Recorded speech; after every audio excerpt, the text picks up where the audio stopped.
Good evening, everyone. Welcome to the Tempe City Council regular council meeting.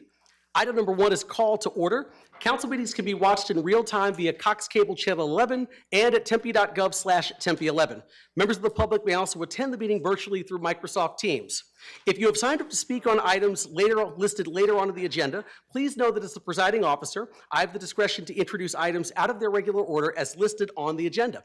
I may change the order of items from time to time to accommodate scheduling, to allow us to address items with a large number of speaker cards, so those wishing to speak on those items don't have to wait until later in the meeting, or to otherwise expedite the business of the meeting.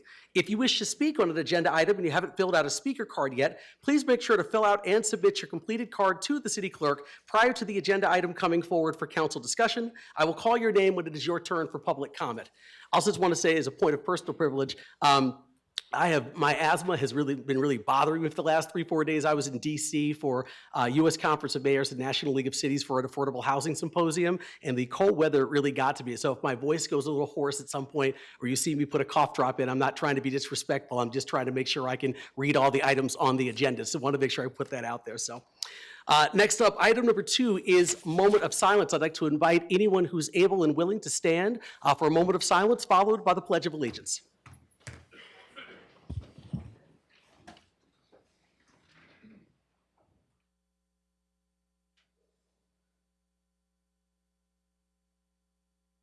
Thank you.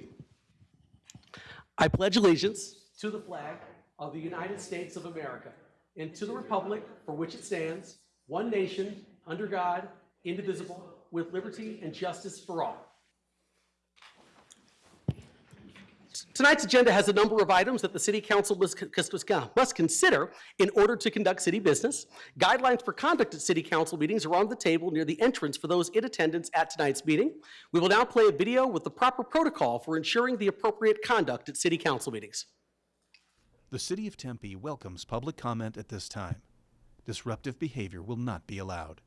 Continued disruptive behavior will lead to removal from the council chambers. We need to be able to hear everyone in the room. Behavior that disrupts, disturbs, or otherwise impedes the orderly conduct of any city council meeting is not helpful and is not permitted. This includes behavior both inside and outside of the council chambers. Should individuals inside the council chambers become disruptive so that city business is not able to be conducted, the mayor will first ask that the individuals allow city business to be completed. There will be time for public comment during the call to the audience portion of the meeting. If no cooperation, the mayor will issue a verbal warning and let them know that the continued disruptive behavior will lead to removal from the council chambers. If there is still no cooperation, the mayor will issue a second verbal warning and let them know that the continued disruptive behavior will lead to removal from the council chambers. If there is no cooperation after asking and 2 verbal warnings, then the mayor will ask security officers to remove only those individuals who are causing the disruption. Security personnel should not engage in any way, but only escort them from the council chambers. If individuals refuse to leave, security personnel shall warn them that they are trespassing and that the next step will be arrest by a Tempe police officer. Tempe officers may have to arrest if individuals refuse to leave. Charges for trespass and disorderly conduct may apply, as well as other charges. Should anyone be asked to be removed, the mayor will recess the meeting. Okay, we will now play a video conveying the City of Tempe's Native Land Acknowledgement Statement. We wish to acknowledge that Tempe is the homeland of the Native people who have inhabited this landscape since time immemorial. These ancestral lands of the O'odham, known as Pima, Peeposh, known as the Maricopa, and their ancestors extend far beyond our city. This land continues to be spiritually connected to the O'odham of the Salt River Pima Maricopa Indian Community and Gila River Indian Community. We accept the responsibility of stewarding those places and solemnly pledge to consider this commitment in every action. All right, next up, we're going to do item number 4, meeting minutes. Tonight I'll be assisted by Councilmember Adams. Councilmember Adams. Yes, thank you, Mr. Mayor. I move to approve the City Council meetings in item 4A1. It's been moved by Councilmember Adams. Do I have a second? Second. Seconded by Vice Mayor Garland. Please vote. Yes. And that item passes 7-0. Next up, item 4B, acceptance of board, commission, and committee meeting minutes. Councilmember Adams. Thank you, Mr. Mayor. I move to accept the board, commission, and committee meeting minutes in items 4B1 through 4B9. It's been moved by Councilmember Adams. Do I have a second? Seconded by Councilmember Chin. Please vote. And that item also passes 7-0. All right, next up, reports and announcements. I have one that I'm going to read downstairs.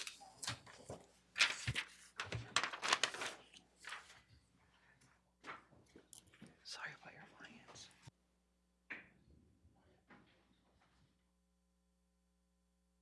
annoyance. Jason is going to fell down here. All right. All right, this one, if I could have our interim fire chief, Darrell Duty, come join me up here for this one.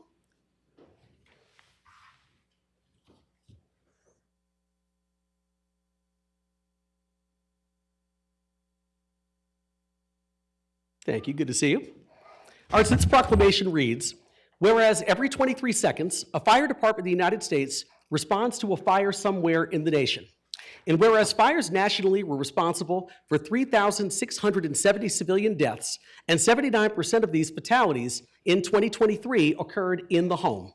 And whereas fires nationally were responsible for 13,350 civilian injuries, and 77% of these injuries in 2023 were also related to fires in the home, and an estimated $23.2 billion in property damage nationally occurred as a result of fire in 2023. And whereas the fire service responds to a growing number of medical calls for service, surpassing 80% of total call volume in some jurisdictions. And whereas community risk reduction is a data-informed process to identify and prioritize local risks, followed by integrated and strategic investment of resources to reduce their occurrence and impact.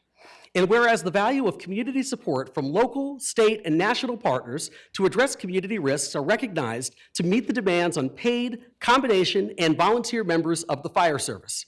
And whereas the goal of community risk reduction is to reduce the occurrence and impact of emergency events for both community members and emergency responders through deliberate action in the areas of the 5 E's: education, engineering, enforcement, emergency response, and economic incentive. And whereas most fire-related and many medical calls for service are preventable, with the 5 E's performed as part of an integrated community risk reduction program. And whereas Monday, January 20th, 2025, is Martin Luther King Day, it is nationally recognized as a National Day of Service and an opportunity for communities to reduce the risk in their community through a series of educational and other programs. Now, therefore, I, Corey Woods, Mayor of the City of Tempe, Arizona, do hereby declare January 20th through the 25th, 2025, as Community Risk Reduction Week in Tempe, Arizona.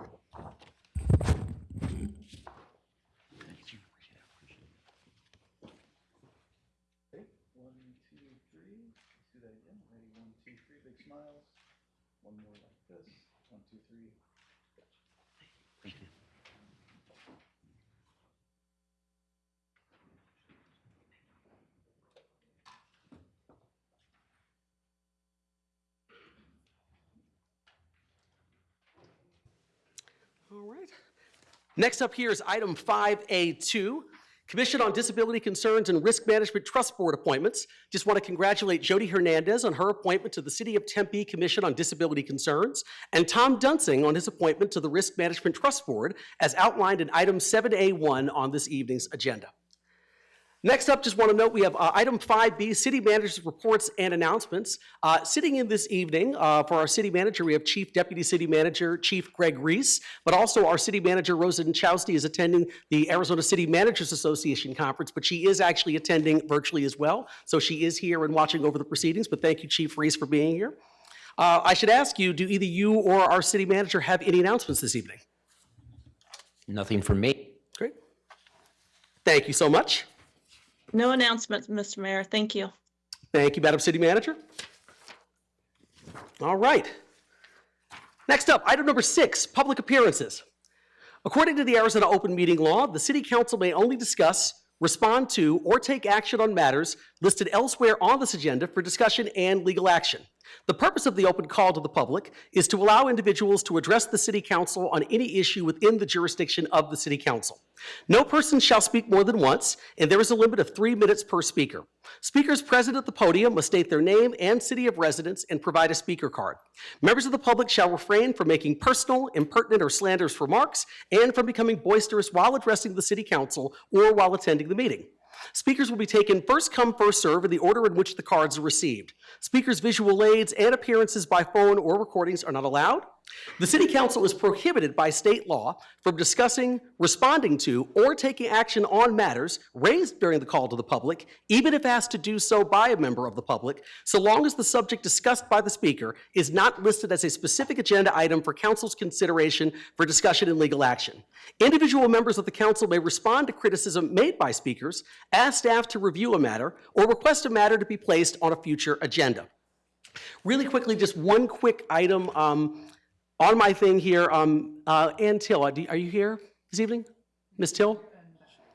Ms. Till, I was going to ask you just a quick question. Rob Moore, I know you're here to speak on the Donnell Plaza item, and I know Rob Moore has been the one kind of spearheading that effort. Would you mind if I allowed him to speak first and then call you right after him? No problem. Wonderful. Okay, thank you so much. All right, that being said, I will get to the first speaker. The first speaker this evening is Mario Martinez. Please come forward, state your name and city of residence. You have 3 minutes.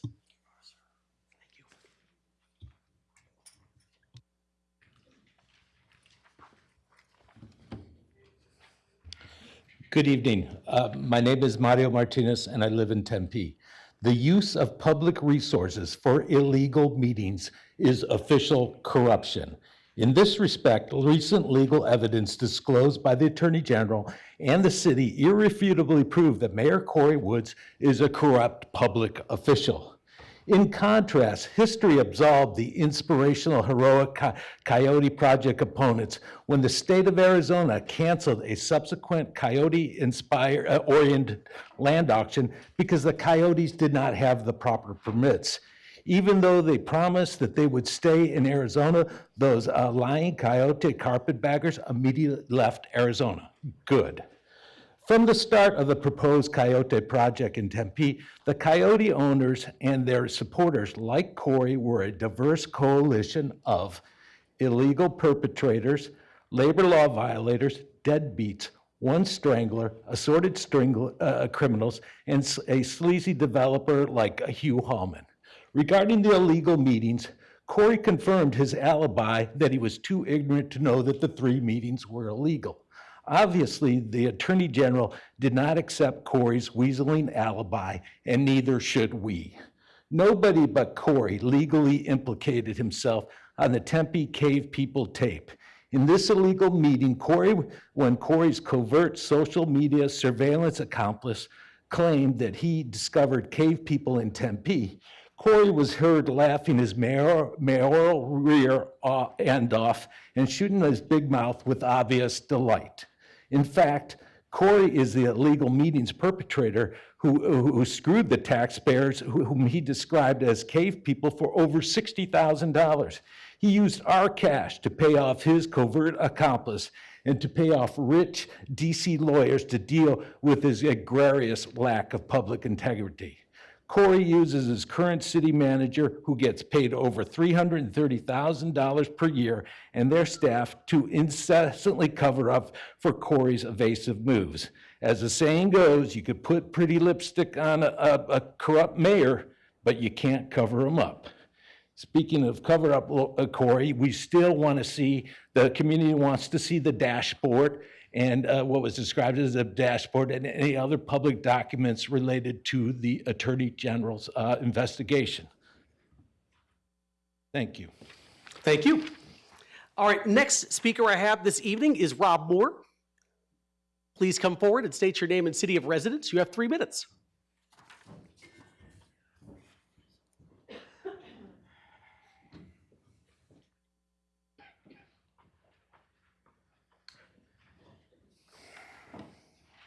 Rob Moore, Tempe, Arizona. I wanted to start with some gratitude.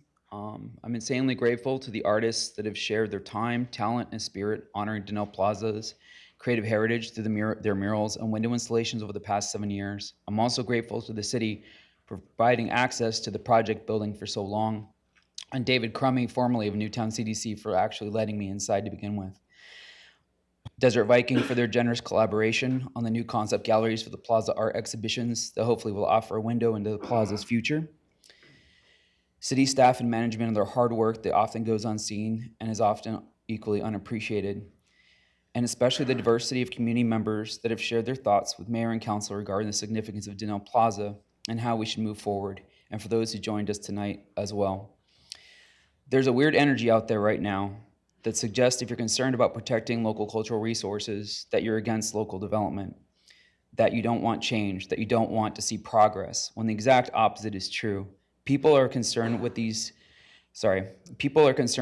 type of resources because they want to see progress. People want to see local resources used to their greatest advantage. People want to see balanced redevelopment solutions that embrace existing cultural, social, and economic assets that reflect the diversity of our neighborhoods.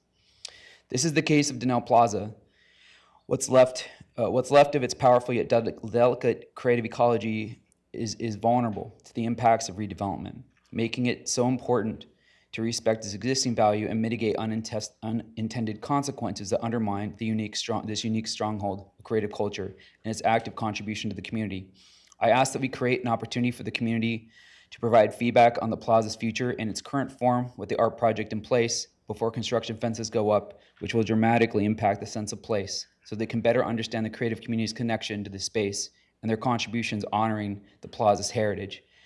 I would also ask, based on this community input, that we establish a plan approved by City Council that acknowledges the special circumstances for Donnell Plaza during this critical redevelopment transitional phase and lays out a clear strategy and commitment to mitigating decisions or actions that might undercut this authentic creative space. And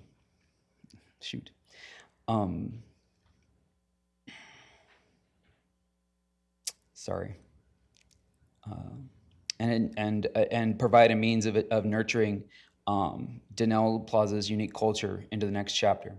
Thank you for your time and service. Thank you, Mr. Moore. Appreciate it. Okay, next up, all right, we got to go to Ann Till. Thank you. You are up next. Please come forward, state your name and city of residence. You have 3 minutes. And thank you for being so generous. Appreciate it. Allowed me to switch it around a little bit. Okay, so I'm Ann Till, a Tempe resident. I'm here to talk about the Alameda Character Area and how important it is to the city's culture and character. It's a shining example of the 20-minute city concept with its very successful shopping centers, including many grocery stores, restaurants, and all assortments of business plus public spaces such as libraries, community centers, schools, etc.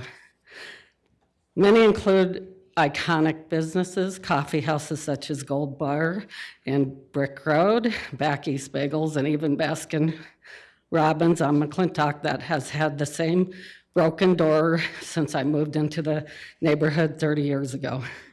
Residents can do everything right in their neighborhoods while living in the center of a vibrant community with significant history.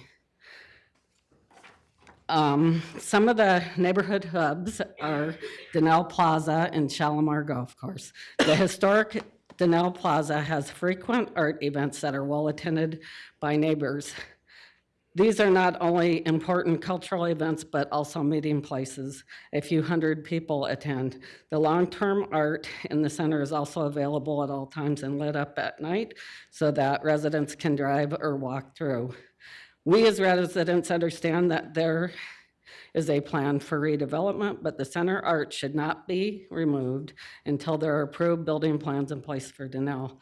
Please let our residents continue to enjoy this presentation and representation of the Alameda Character Area's creative energy expression and identity, which is Principle 12, by the way, in the Character Area Plan.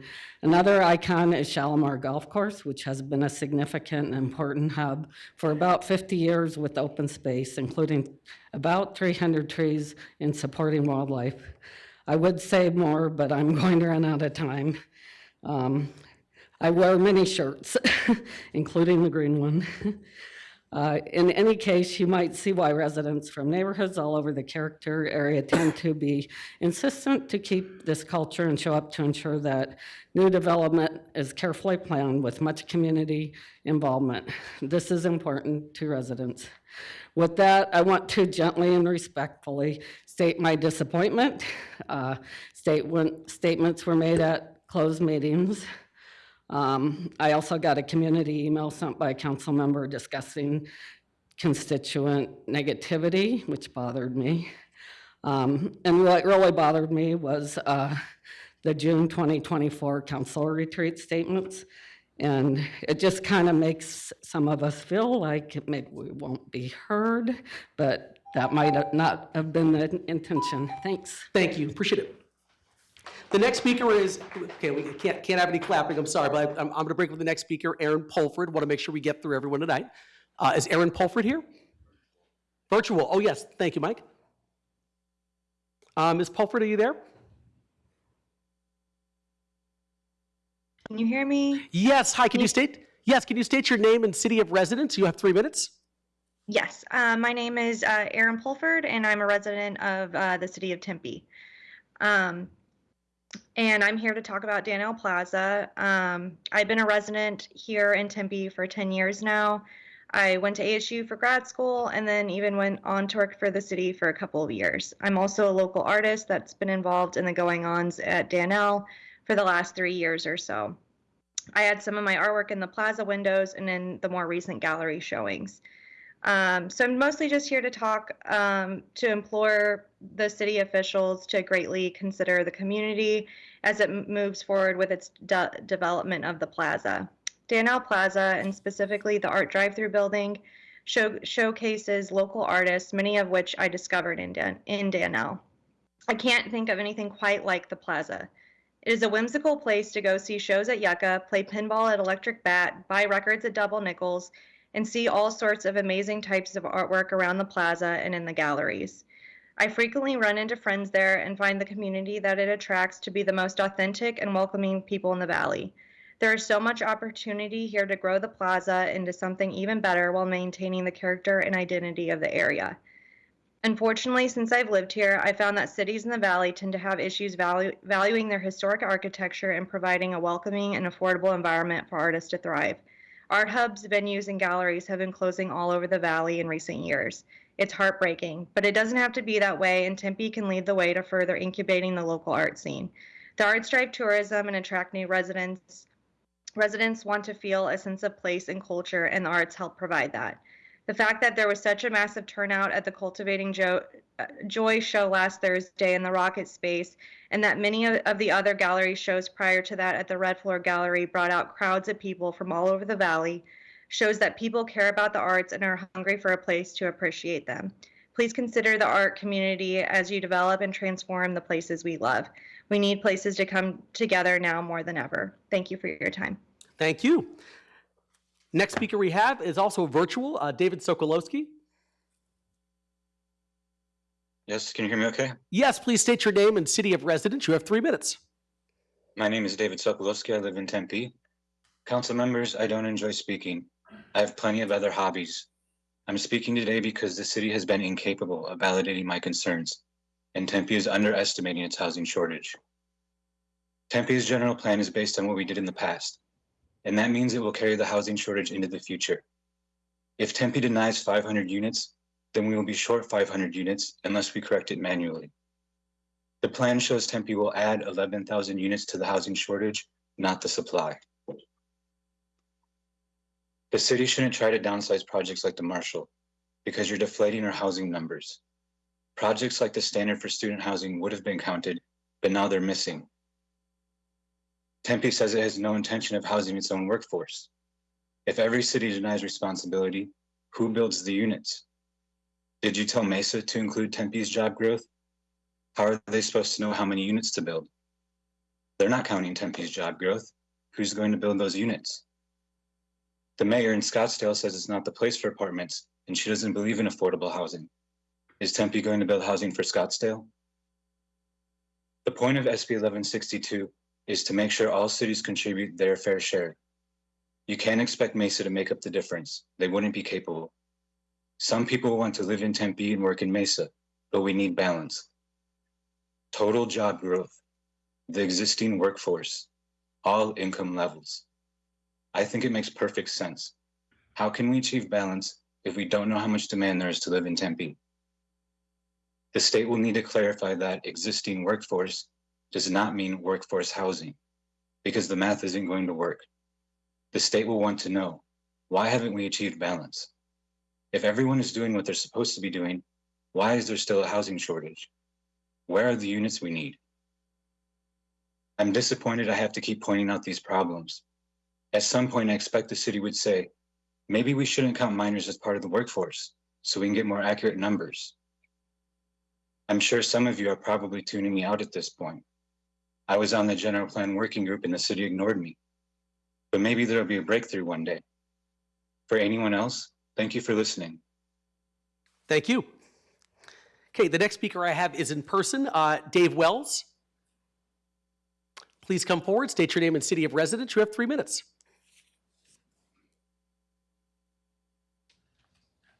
Good evening.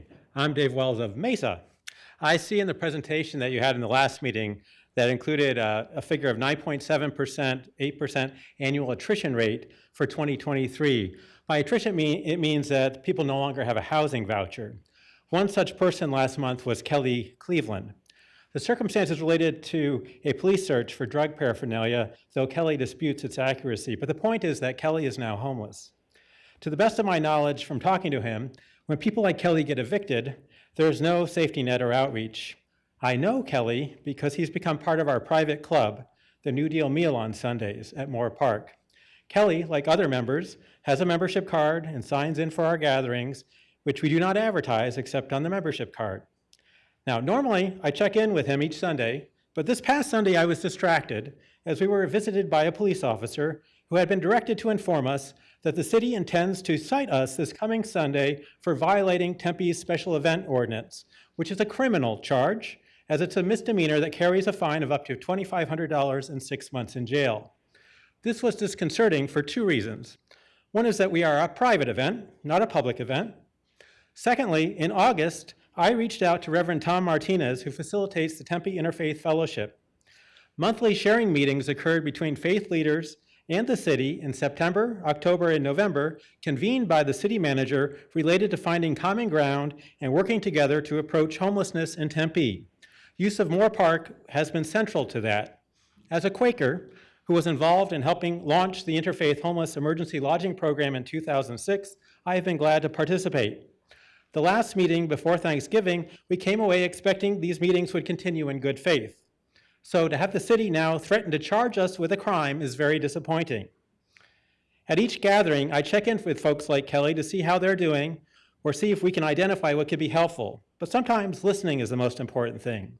Last week, Father Greg Boyle, who founded Homeboy Industries in LA, gave a talk in Phoenix and told us, carry in awe what the poor carry instead of judgment. And everything that helps works. That's our philosophy on Sundays. Martin Luther King Jr. said, our lives begin to end the day we become silent about things that matter. The mayor and council have been silent about this issue. The city manager oversees what the city is doing here, and she works for you. The time has come for you to end your silence, as silence is the voice of complicity. Thank you. Thank you. Next speaker we have is, once again, we can't have any clapping. Next speaker I have this evening is Dylan Thomas. Please come forward, state your name and city of residence. You have 3 minutes.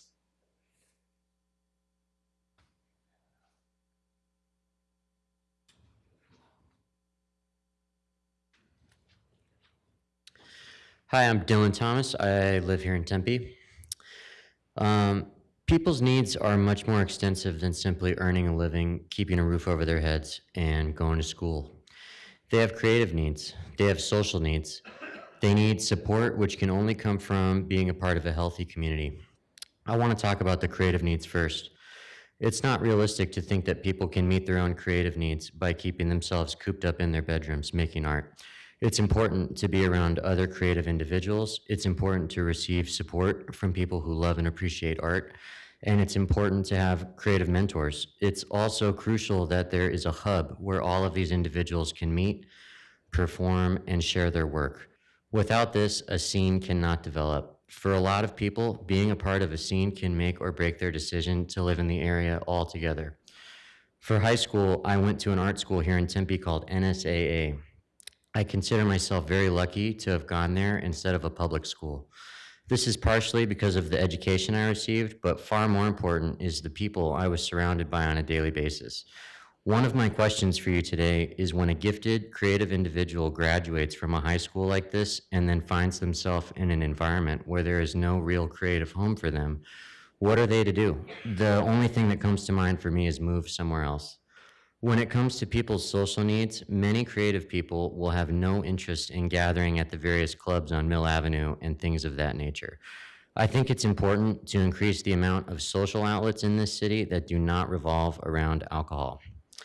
I would like to make this distinction between something like a performing arts center and a neighborhood art gallery or music venue. I don't have anything negative to say about Tempe Center for the Arts. I'm grateful for the fact that we have it. The reality is, this one place is unable to truly meet the social and creative needs of this community. Performing arts centers are great, but there needs to be a small, affordable, funky, homey, organic spot in the neighborhood that feels like home away from home. These things are completely different, and they're both needed. I want to make an example here to get a point across. I'm not saying this is a totally fair example, but I think it does what I need it to do. Imagine the subject of today's conversation being the demolition of the Hayden Flour Mill. You could make a case that it's sitting on prime real estate, it's not generating any money, it's not providing any citizens with jobs, etc. However, it doesn't take much thought to realize the profound impact demolishing that structure would have. It's important for Tempe to have landmarks, to honor its history, to have things about it that make it unique, and to honor things that mean a lot to its citizens. I was born and raised in Tempe. I've lived here my entire life, so I've seen it go through lots of changes. When it comes to these changes, there's an unfortunate pattern. That pattern being that anything cool, creative, fun, locally owned, etc., seems to have a very short shelf life here. I know. I'm sorry, that's time. Okay, no worries. Thank you so much. Appreciate it. Next up, we have Joseph Dougherty. Once again, we can't have any clapping. I'm sorry. Please come forward, state your name and city of residence. You have 3 minutes. Hi, I'm Joe Doherty, live in Tempe, Arizona. I own a small business here. I grew up here, went to Broadmoor Elementary School, McClintock, and Tempe High School, Arizona State University for a period of time. Currently live on University and Farmer. And I've also been a featured artist at Denell Plaza for the last 6 years. Rob invited me to do an installation in a window at Denell probably 6, 7 years ago. I've done 5 different iterations of this installation in that time. It's been a creative home for my art form, which deals with video art, very rarely displayed in public spaces. And Denell's been a home where I've been able to do various installations, kind of research my own artistic capabilities, share my art with other people, and also connect with artists in the community. I lived in Phoenix for a period of time fairly recently, for several years. I was unable to find an artistic home there. When I moved back to Tempe a couple of years ago, proximity to my family was key, but also proximity to Denell Plaza and the artistic community that exists here, and a lot of people in the room behind me today, was also like a huge contributing factor in wanting to be here. What's happened at Denell over the last 6 years is pretty remarkable from a public standpoint. You have, despite no redevelopment, a lot of social progress. When I went there 6 years ago, I couldn't really imagine how it existed. I still can't really imagine how it exists or why it exists, but it does, and it's a really, really great thing for the community. It's been managed for free, basically, in a way that has been vibrant. It's brought people to the area. The building, to my knowledge, hasn't been vandalized. It's not a place that you wouldn't want to go with your family at night. It feels safe. It's really a place that is special and unique in this community. And as far as I know, this has been something that's developed with really, really limited financial and community support outside of advocating public individuals. I can't say enough about Rob Moore as a person, as a supporter of the arts, and as somebody who should be respected and involved in this community. It's pretty remarkable the amount of personal effort and time that he's put into not just this project, but each and every one of us who contributes to this thing. And give all of us a seat at the table as, we're making decisions here. I understand development is necessary, redevelopment is probably necessary, but until there's a plan in place, until there's something specific on the table, you guys have a really, really great manager in place, and you have a lot of people who are really, really interested in protecting this space as it stands. Thanks so much for your time. Thank you. Okay, the next speaker I have is Sophia Aguilar. Please come forward, state your name and city of residence. You have 3 minutes.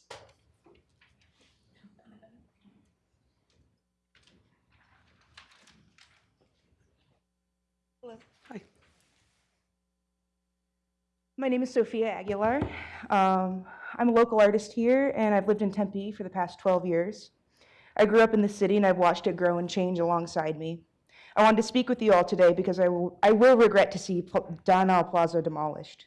I want to ask that the city listens to the community and listens to artists when considering the future phases of the plaza.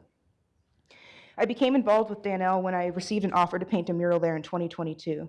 This was my first real job. I was 19 and I was ecstatic. This opportunity meant so much to me, and I'm not the only artist that painted their first project there. By that time, I already knew the plaza had some kind of magic because of the art, because of its unique nature, because of so many experiences that I had already had there. Double Nickels and Rocket A Go-Go were my favorite hangouts as a teen. I learned to drive in Donnell's parking lots. So to get my first mural job, painting a mural job there seemed only fitting. Since then, I've watched Donnell grow into the epicenter for art in Tempe. New art installations are added often. Art galleries have opened up in Donnell's vacant spaces. Local artists, neighbors, and friends have filled the parking lots and buildings to come see the shows that we put together. Our arts community has grown because of the opportunities afforded to us by the plaza. We will all grieve in its absence. If nothing else, I hope that we as Tempe artists can communicate how much this place means to us. Donnell has provided us a place to grow as individuals and foster a community. I and over 130 artists have transformed the plaza into something completely unique. There's art in any direction you look. It's free to anyone who wants it, and there's nowhere else like it. Accessible public art is integral for building community and for sustaining quality of life for the city's residents. Part of the magic of what has happened at Donnell is that it is made completely by volunteers in the community. Places like this keep our city interesting, unique, and memorable. Most of all, I hope Donnell stays standing, but if that cannot happen, I would like to respectfully urge you to keep Donnell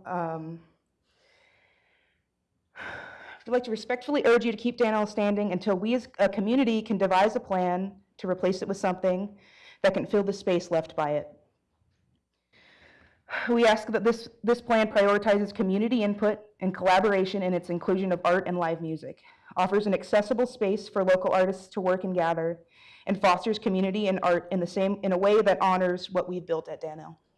Thank you. Thank you. Okay, the next speaker I have this evening is James Gregory. Please come forward, state your name and city of residence. Is James Gregory here? Yes, sir. Oh, yes. Please come forward, state your name and city of residence. You have 3 minutes.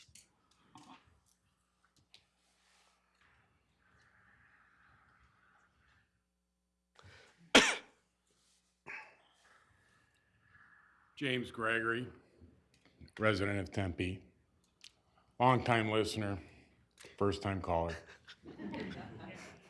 I used to be a member of your Parks and Recreation, Golf, and Twin Buttes Cemetery Committee a few years ago when we got the Rolling Hills issue passed. I'm obviously here in regards to Shalimar. Now, the previous speakers have spoken about community and arts. Now, Shalimar has been a community for quite some time here. I don't think that anybody wants to lose it. I understand that the new Heisels have issues and, they kind of want you guys to change the rules for them and then get paid. Now, there's been some golf courses that have sold recently around the valley. Of course, Ahwatukee was a total mess. I would hate to see Shalimar turn into that and just rot away for the next few years. So I hope we can do something. I know that there's been interest in buying the place, but you can't outbid the developers and keep it as a golf course. So with your guys' help, I don't plan on spending a lot of your time. I appreciate your guys' time and listening to us. I voted for the Coyotes, so what's that tell you? Thank you. Have a good night. Thank you, appreciate it.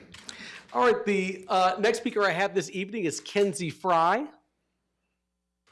Please come forward and state your name and city of residence. You have 3 minutes. Okay, I'm gonna say this is not fair. I'm just gonna put that out there for public consumption, so. Yes, please state your name, city of residence, you have 3 minutes. Is it gonna be both of you or just? Yes. Okay, sounds good. Amalia Corsitas and Tempe. Oh, okay, so you're Amalia, okay, wonderful. Yeah. Hello, Tempe residents. Thank you all for having me here today. My name is Amalia Corsitas, and with me is my best friend, Kenzie Fry. I think Shalimar should stay the way it is because of all the memories it holds. One of my fondest memories there is meeting my best friend, Kenzie. It has been a place in my heart ever since that moment. Another memory for me is listening to great live music, running around the grass, and of course the food truck nights.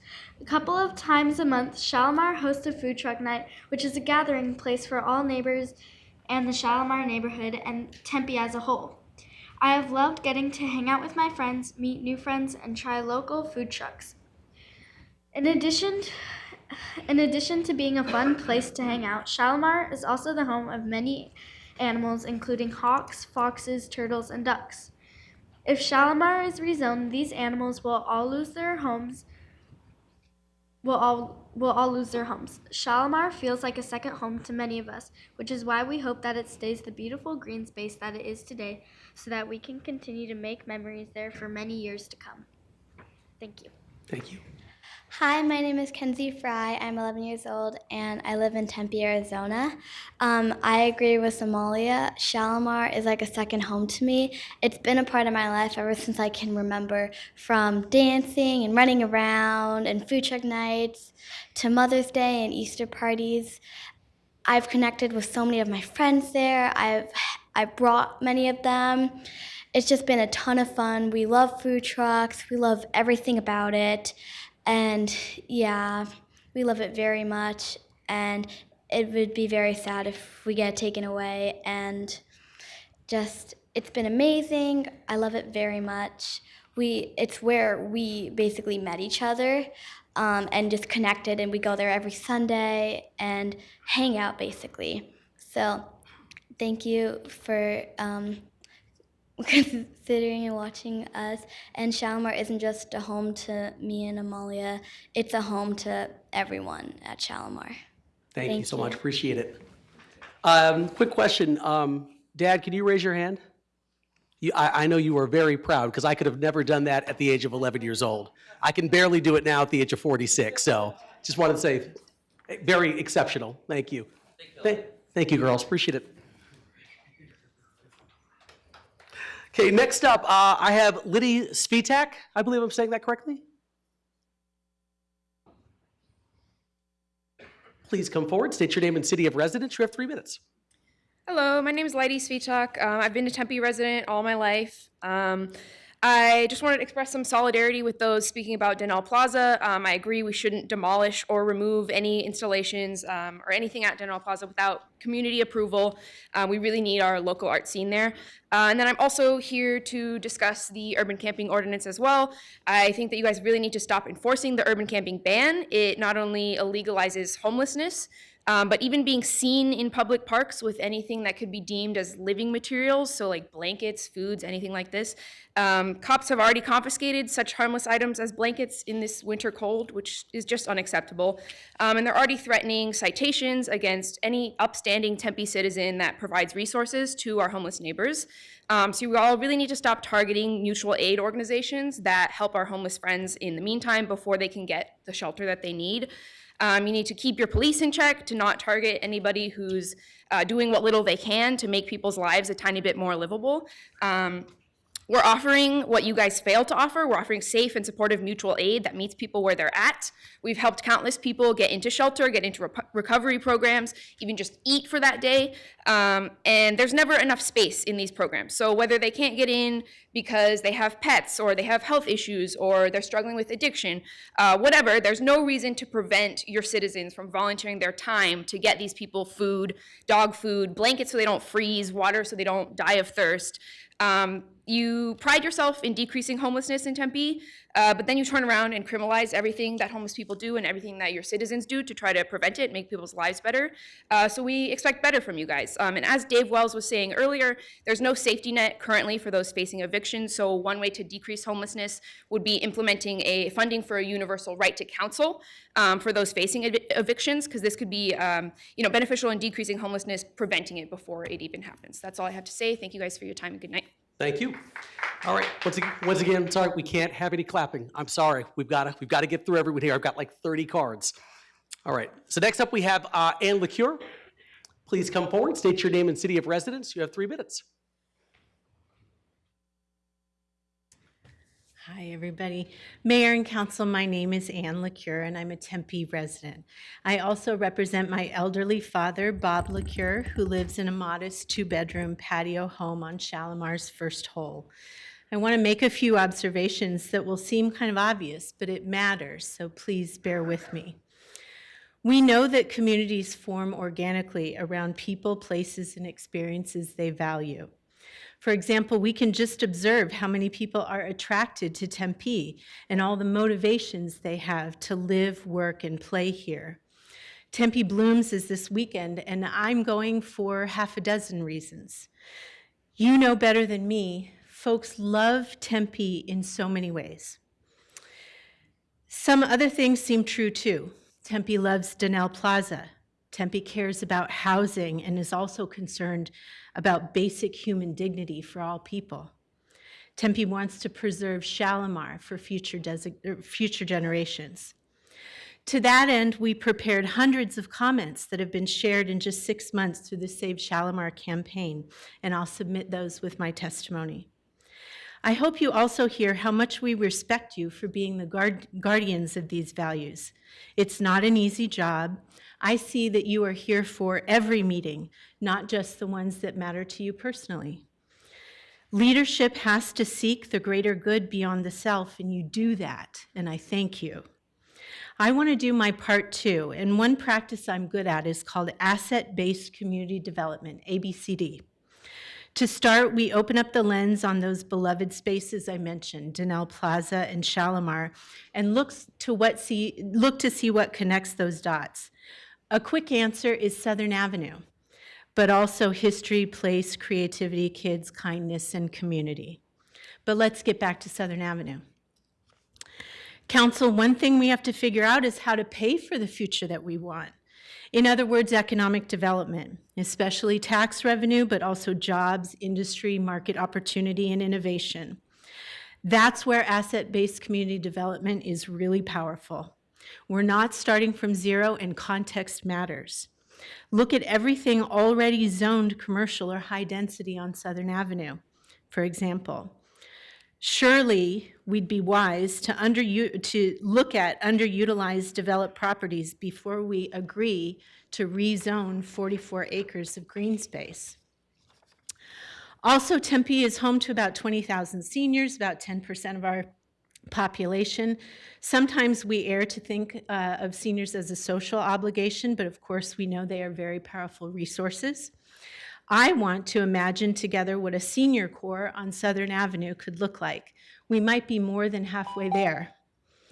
I'm sorry, that's time. Thank you. I'll submit it in writing. Sounds good. Thank you so much. All right, the next speaker I have is Chloe Kansas.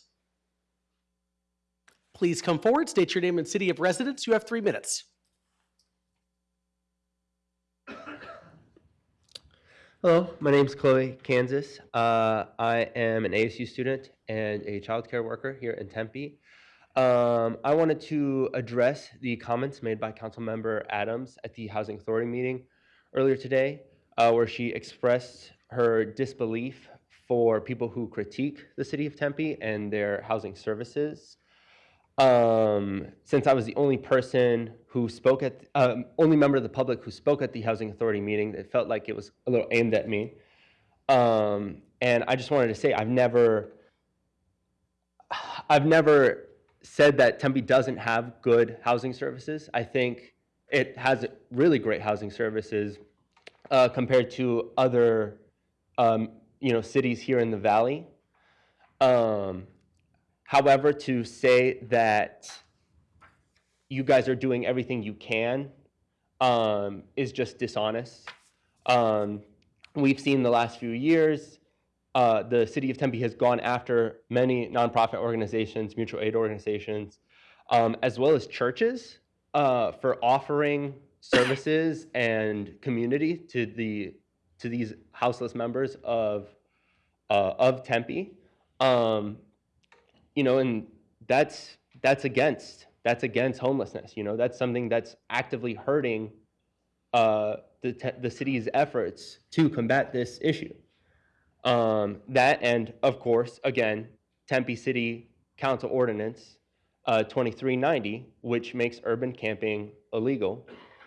You continue to have this law on your books, and all it does is jail people for being homeless. And as Leidy said earlier, remove resources from them and make them more vulnerable.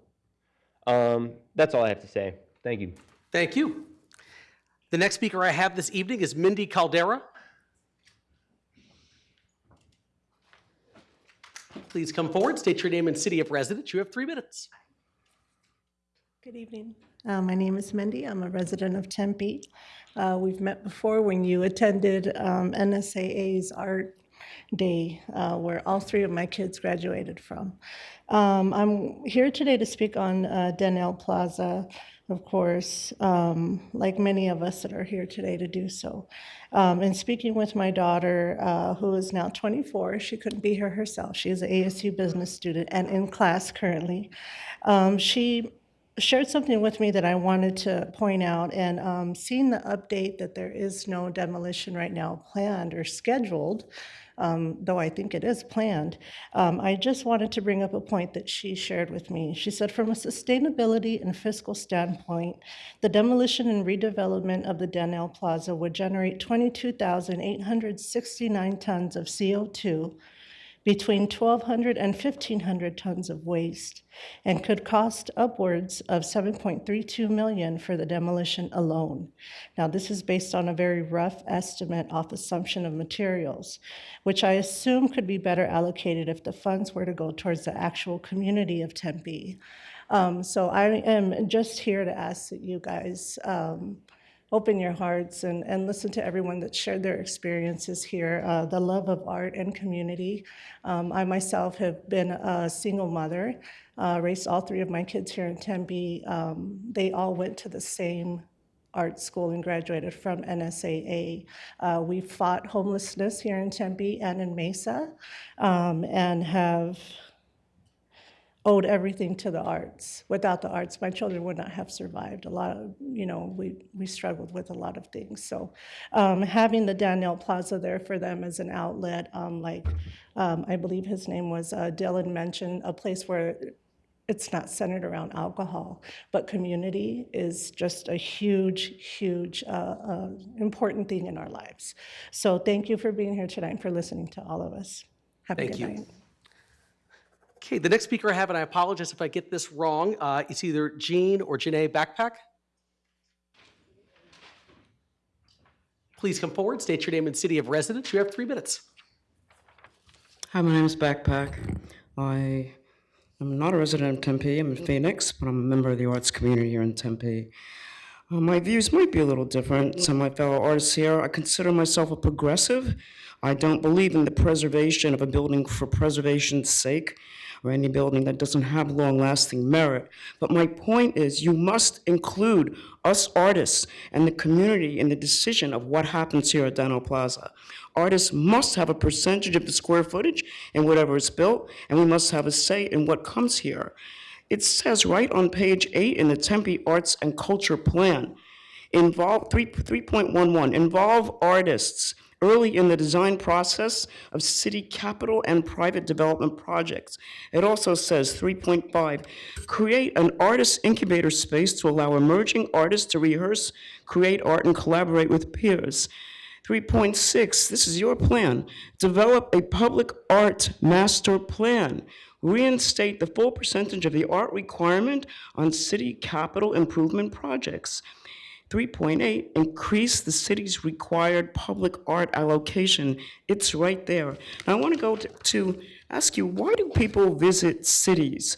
There's some identifiable structure or a place that makes that city iconic. The vibe attracts them. It's a combination of the arts, architecture, maybe nightlife and music. The city has a look and feel that attracts people because they want to see that city. So there's art tourism, and right now, Tucson, which invested a considerable amount of money in 25 new murals about 6 years ago, is way ahead of Phoenix and Tempe for art tourism. So I have art in that building at Denell Plaza, and I have to say, many of us, I have lost 3 murals to demolition in other parts of Phoenix. I'm sure there are fellow artists in this room who have. But we move forward because artists have that vision. We might have our art and murals destroyed, but we have a vision. Now, the building is condemned. I am not here to stop the bulldozer. I know bulldozing the building makes it ostensibly more attractive to developers, but a vacant lot, a vacant unlit lot invites the worst message to people who engage in vandalism, garbage dumping, and loitering. So I want to add, well, I'm probably in the interest of time, I'm going to skip that. I do have a completely unique original idea for a developer that would involve every artist in the house, but this is not a personal bid. This is a strong suggestion that whatever you propose for this land, let's not have another strip mall full of Wendy's and McDonald's and Popeye's chicken. Bulldozing before there is a plan? In New York, we all grew up with James Wilson's broken windows theory. He was a criminologist who purported very provably that destruction I'm sorry. well, we can do a lot better if you include the artists in your planning. It's right in your plan. Thank you. Thank you. The next speaker I have this evening is Rachel Sherman. All right, that's you. Come forward and state your name and city of residence. You have 3 minutes. Hi, I'm Rachel Sherman. I've never been here before, but I do live in Tempe.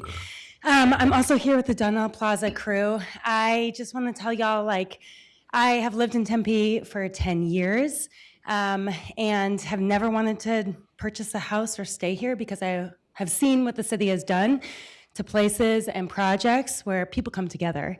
There's a pretty overt disregard for the interest and investment of residents. And it's kind of heartbreaking. It's the thing that keeps pulling me out of living here.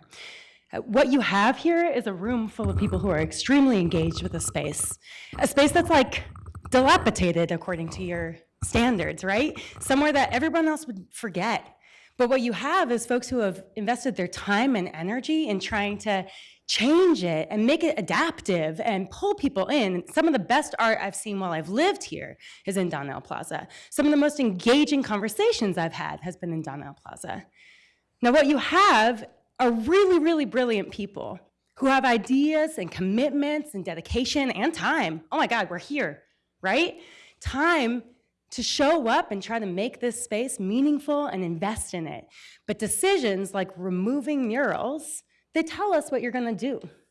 They flag the next step of demolition. They signal a disregard for the interests and commitments of the people who have made this space adaptive and useful. Adaptive spaces like Denell Plaza are so rich to an urban environment.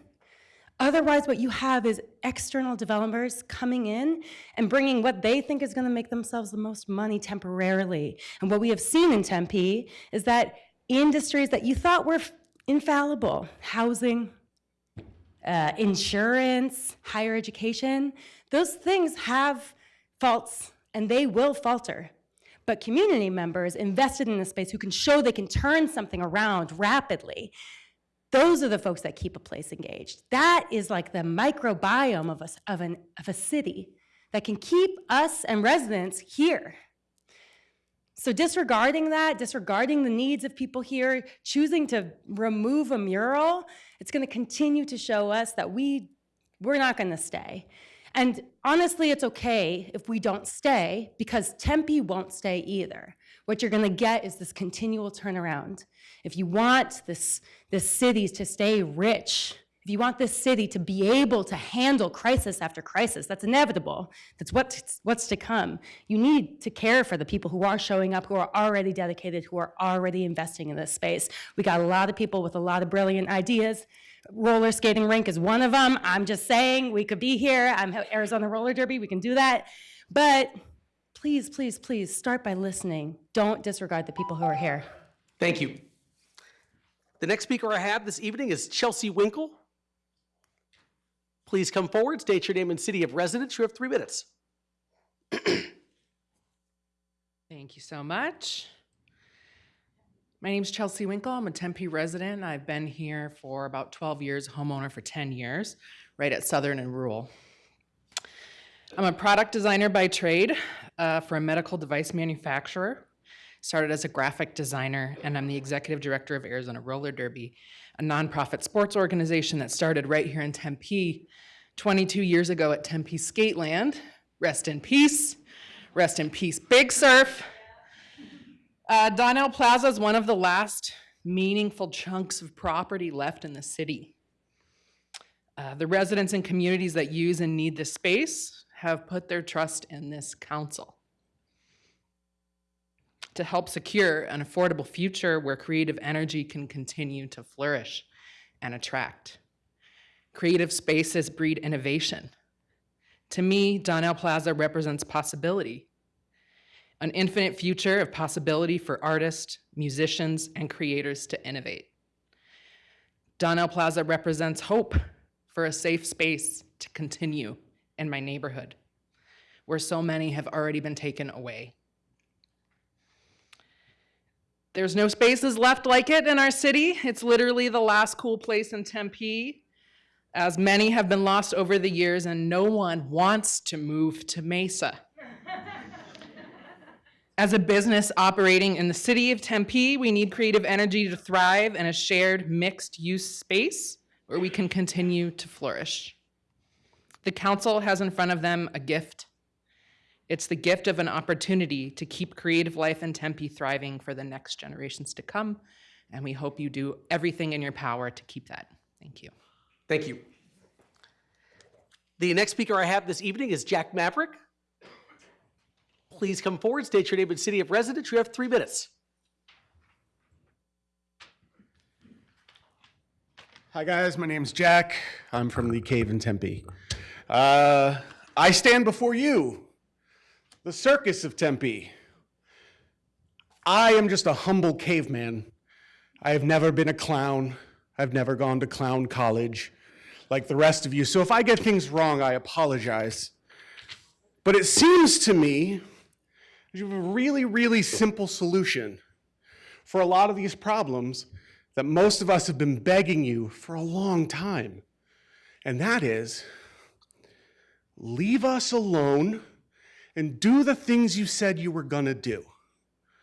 So leave Shalimar alone. They're here every single meeting telling you guys, please preserve our neighborhood. Leave Donnell alone. You got this page and a half of propaganda in bold. There's no demolition scheduled. Well, yeah, if you go forward with this, then it gets scheduled. And so you hand this to people and go, look, it's gonna be okay. It's gonna be fine. But it's not, because that's the way you guys work. It's half-truths and obfuscation. And the evidence of that is you guys are on recording behind closed doors, making fun of us, calling people names, laughing about it. And then when we come in front of you, it's sincere looks and head nods, and you stand in front of colleges and schools and businesses and you tell them, we must disagree better. And meanwhile, in your back channels, you're calling us disruptors and instigators and cavemen. Just be honest and open. Just come up here and go, yeah, we don't really like you guys. We're just supposed to listen to you for 3 minutes. I would appreciate, I don't even need you guys to stop calling us names. Just stop telling us to stop calling you names back. It's really, really simple. Stop arresting people for feeding the homeless. Stop messing with people's neighborhoods. Stop trying to bulldoze, like they said, the last cool place in Tempe. And I don't know, Corey, how's that protecting the city of Tempe from police overreach and new technologies while our police budget keeps getting bigger and bigger and bigger, and we have all this like AI spynet stuff coming online where they're using those AI cameras in the parks to identify who's been there for how long, and then hey, Ranger 1, head over there and arrest that guy. Just leave us alone and do what you said you were gonna do. It's so simple, guys. I wish my job, the success of my job, depended on leaving people alone. Have a good day. Thank you. The next speaker I have this evening is Alex Monti. Please come forward, state your name and city of residence. You have 3 minutes.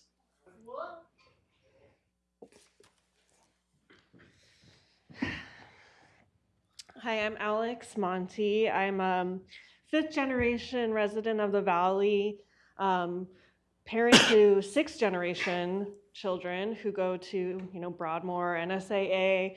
I went to Gethsemane, Tempe Preparatory Academy, graduated from ASU with a degree in sustainability, sat on the Tempe board commission for sustainability. My first job was at Clark Park as a lifeguard, and then moved on to teaching water aerobics at Kiwanis and Escalante.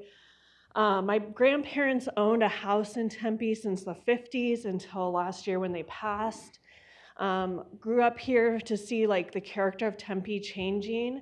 I saw Mill Avenue's character destroyed, and the artists and the people that made that an exciting place to be when I was a kid were displaced. When I look at you, Corey, I see a gap on Mill. That's what I see, is developers moving into my town and destroying what I love about it. It makes me really sad. But I want to use the rest of my time to ask you specifically to answer, what is the end game to charging and criminalizing people for feeding the homeless? So you go and you charge Ron or whoever for having a private event and feeding people in the park. What comes next, Corey? We're not allowed to. This is not on the agenda this evening, so I can't. If you want to respond, you can. No, I cannot. If that's the statement at the beginning, I can't respond to things that are not actually on the agenda for council action. Right. Maybe, I don't know, maybe you and Rosa want to come up with a communique rather than spreading your propaganda about drug paraphernalia in the parks or whatever the hell. Maybe you can explain to us exactly what is the game plan here. Just answer, how many people are you willing to arrest for feeding and providing resources to the unhoused, and what is the cost going to be for us? Could you just put that out in one of your mailers? You don't know anything about No, this? I don't know anything about it. But I can't. You're trying to get me to engage, and I cannot engage about this. I'm happy to talk to you afterwards, but I can't engage during this meeting about this because it's not on the agenda. Mm-hmm. Yeah. Well, that's all I have to say. And I also wish I could get a really cool nickname, because I'm not the bachelor uncle or Tempe or whatever, but I don't like Betty Rubble cave woman stuff. But if you could come up with a cool nickname for me, I'll just keep showing up and bugging you, I guess, until I get one. Thank you. The next speaker this evening is Helena Sellos. Oh, yes, please come forward, state your name and city of residence. You have 3 minutes. Helena Sellos, I live in Tempe. Thank you for allowing me to speak this evening. I live in Shalimar, obviously the t-shirt, where I purchased my first and only home. I'd like to speak out against the rezoning of the Shalimar Golf Course. The Shalimar neighborhood and the golf course have offered and continue to offer so much to the wider community. The raising of the golf course to pave the way, literally and figuratively, for high-density housing would just leave like destruction in its wake. The golf course provides a crucial green space for not only golfers, but other family, friends, and East Valley residents. It also houses much needed habitat for plants and wildlife, which would be displaced. Furthermore, people can experience the temperature differential in the summertime just by walking by the golf course, as I do daily when I walk my dog. It's way cooler. This would disappear. The heat index would be raised by the additional density, automobiles, concrete, and diminished vegetation, which help clean the air. With our increasingly scorching summers, that seems like a terrible idea, and protecting green space is also a key component of the 2050 General Plan. Additionally, all the Connolly and Curry students and residents would be negatively impacted. The amount of traffic congestion would make traffic in the neighborhood and the schools a nightmare. With so many more cars and pedestrians, danger is right around the corner in the form of accidents. More importantly, students and residents would suffer from increased risk of respiratory distress due to the increased air pollution, i.e. all of the car exhaust fumes. Furthermore, young people in general, like the couple kids that spoke earlier, can take in advantage of the golf and physical activity opportunities at Shalimar with just the Youth Golf Association, the foot golf, the open space in general, the live music, the food trucks. Like, it's a great place for kids to just experience everything with their families and neighbors. During the pandemic, golf was one of the very few places where people of all ages could still gather outside. Lastly, Shalimar is more than just a golf course. I am not a golfer, but it is a historic community hub. I go for the food trucks, the live music, and the camaraderie. I relish the green space, the cooler temperatures, and enjoy the wildlife sightings that come from it. I send pictures of foxes and birds to my mothers and my aunt. Okay. I'm sorry, that's time. Thank you. Thank you. The next speaker this evening is Rowan Alper.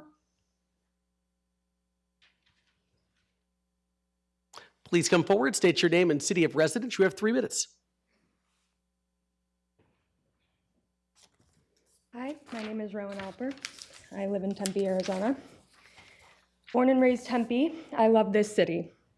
I graduated from Corona del Sol High School. Mayor Woods, you actually handed me my yearbook. And I graduated from Arizona State University with a degree in history. I call North Tempe my home, and I love to do it. When I was 16, BuzzFeed posted a video called I Went to Arizona with No Clothes, starring Kristen Chirico and showcasing the talents of Rocket A Go-Go. Having just got my license, I rushed over. I've been shopping there ever since. At 21, Yucca became one of my favorite hangs. I got to take photos of my friends' bands and play arcade games. It was my favorite partially due to the music scene and partially because the bartender hosted the trivia night I went to in college. It was always nice to see a familiar face. But most importantly, the Q and Brew holds a special place in my heart. Due to the fact that my mother, a longtime English teacher, once at McClintock High School, plays pool every Tuesday at the Q. History holds a special place in my heart. Danelle does as well. If history is kind to you, you must feel the same. Thank you. Thank you. The next speaker I have this evening is Tristan Harp. So please come forward, state your name and city of residence. You have 3 minutes.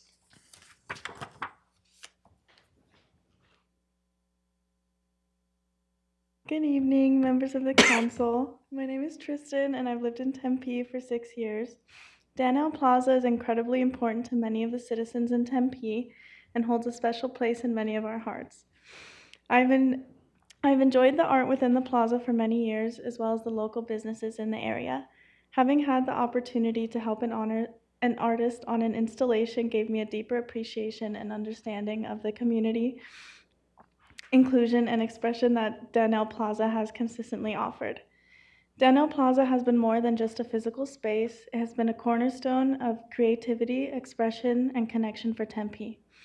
It's home to vibrant art installations that reflect the unique spirit of our city and give a platform to local artists to share their stories and perspectives. Tempe citizens deserve a seat at the table, ensuring that any changes to Daniel Plaza align with the values, needs, and aspiration of the people it serves. Thank you. Thank you. The next speaker is Eden Vitov. Please come forward, state your name and city of residence. You have 3 minutes. Hi, good evening, everyone. My name's Eden. I'm a visual artist and musician based in Phoenix and a member of the Tempe arts community. I'm passionate about creating immersive audio-visual experiences, and I'm honored to be among the many artists who have crafted installations currently behind the glass at Daniel Plaza. As artists, our role in society is to explore our inner universe and find ways to share our vision with the world in the hope that the public might connect and transform for the better. One of the most challenging aspects of being a creative is finding the space to curate that vision. And many artists go their entire lives without the kind of profound opportunities and sheer amount of space that Daniel Plaza has provided to an entire community of local creatives. This space has facilitated the sharing of so many little universes that otherwise might never have seen the light of day. Daniel Plaza is one of the most unique, accessible, and community-driven galleries I've ever encountered. Every time I visit the complex, I see a host of visitors with wonder in their eyes, walking from end to end, taking pictures, admiring the stunning murals and the installations filled with neon lights and interactive video art on box TVs next to clay figures and mannequins, a giant's arm and legs, and even more magic. The love and intention inside this building has transformed what might otherwise be a soulless parking lot or strip mall into a staple of the city and an attraction that people from all over the metro area seek out. Daniel Plaza, with its rotating installations and constant stream of art shows and upcycling meetups, sticker drops, and music events, and more, is vibrant and ever-changing. It really is a living, breathing space that pulls people in from the community and brings them together. I'm urging the City Council to engage the community in a conversation about the next stage of development for this complex now, not later. Allow us to articulate our values and our visions before a redevelopment plan is crafted. Let's make these decisions together with the benefit of the whole city in mind and keep our beloved Daniel Plaza intact in the meantime. Allow space for our innovative community to imagine. Please don't just default to a standard development plan, which we've seen time and time again place profit over equity, accessibility, beauty, and creativity. Thank you. Thank you. The next speaker I have this evening is Michael George.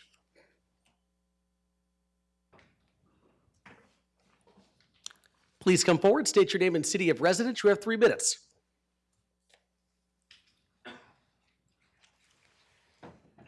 Good evening, Mr. Mayor, council members. You'll have to pardon my nerves are fairly shot. I got all sorts of fun stuff going on. I'm gonna do my best to keep my mind steady here. I'm here to talk to you about the Shalimar rezoning that point blank just shouldn't happen. It just shouldn't happen. Arizona is known for golf. It's fallen by the wayside pretty well. There's a lot of places, Rio Salado, Karsten, Ahwatukee, that have been lost, and we're down to just a handful, especially in Tempe. We got Kenny Mac, Shalimar, that's about it. These places, Shalimar, provides mental, physical therapies for the community. It's just a place where you can feel like part of the city. It brings all kinds of people, children, coming around for all the food trucks and everything else, people that actually just want to try out golf, people that just want to have a drink. It's Cheers and Caddyshack rolled up into one. That's Shalimar.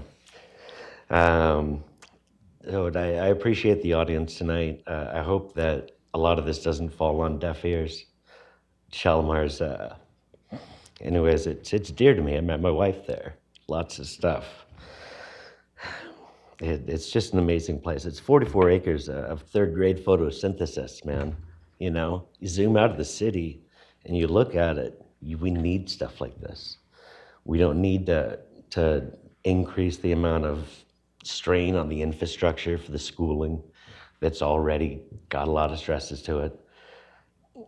A friend of mine was mentioning, he's a New Jersey guy, mentioned that when they develop places like this, there's always a huge amount of concern and finances that go into supporting the community where you're stressing them out. We're not looking to do that. We don't have those stipulations in Arizona. We just go and we build. I am currently a Tempe resident, been around here for about 15 years, grew up in Scottsdale, born in Florida, but I'm as close to a native as you can get, and Tempe is a very dear place. We lose a place like Shalimar, and it's just sad, you know. We lose Tempe. Tempe needs to be something that people want to go to. Again, we need this stuff. This is physical, mental therapy for us to get out there and be part of the active, strong community. It's not going to help with homelessness, period. I don't care how much it is. I just want to see upheld the New Heisel's promise that was put in place 40 years ago. Thank you. Appreciate your time. Thank you so much. The next speaker I have this evening is Brian Esparza. Oh, there we go. Please come forward, state your name and city of residence. You have 3 minutes.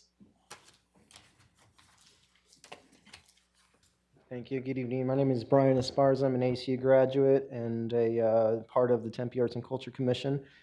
Also an architectural designer. And in architecture, there's a Latin term that came about during the Roman times called genius loci, that oftentimes is used to refer to the spirit of a place, and other times considered a protective deity.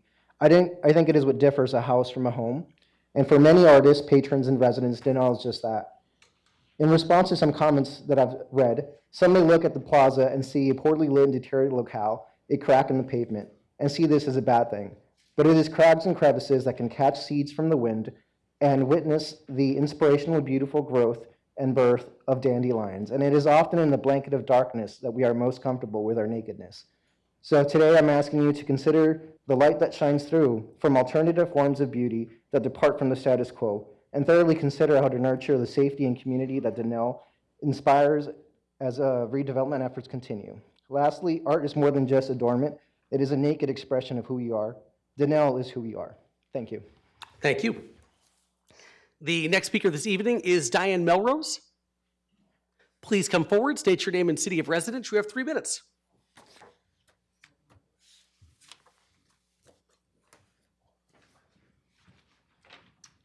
Hi, my name is Diane Melrose. I live in Tempe.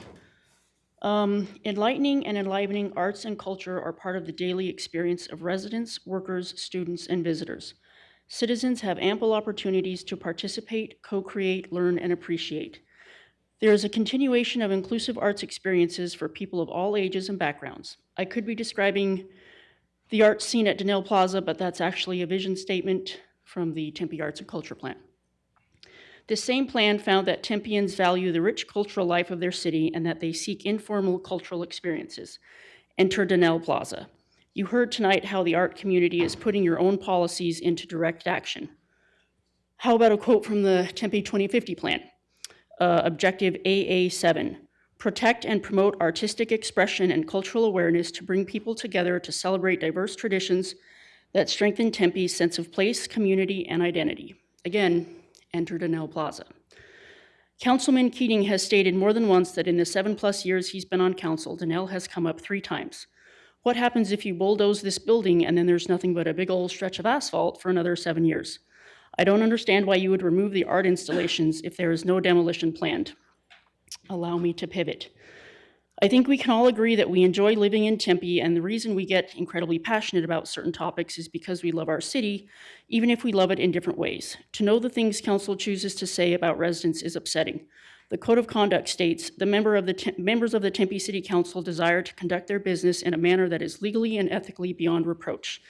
In April of 2017, you officially reprimanded then Councilman Colby Granville for cursing at a staff member, and you required him to formally apologize. And he did. You should officially reprimand yourselves for speaking so poorly of Tempe citizens in December of 2022, and you should definitely apologize to Ron Tapscott. You didn't use curse words, but the effect is the same. You belittled us, you discounted our experiences, you chose to make us into something less than because we disagreed with you. During the council retreat last summer, a consultant you paid said people who complain on social media can just be ignored. Just like you are our mayor and council members, even if we don't like your ideas, we are your constituents, even if you don't like ours. I understand you might feel attacked by Uncle Ron's cave people, but you guys make decisions that impact the community. Nobody is going to agree with you all the time, and some people will agree with you none of the time, but we're not in elementary school anymore, and this isn't a sandbox. This is the city we live in, and we will continue to be vocal about the things we don't like. It would be really great to see council members making the decision to disagree better. Thank you. Thank you. The next speaker I have is Courtney Larson. Please come forward and state your name and city of residence. You have 3 minutes.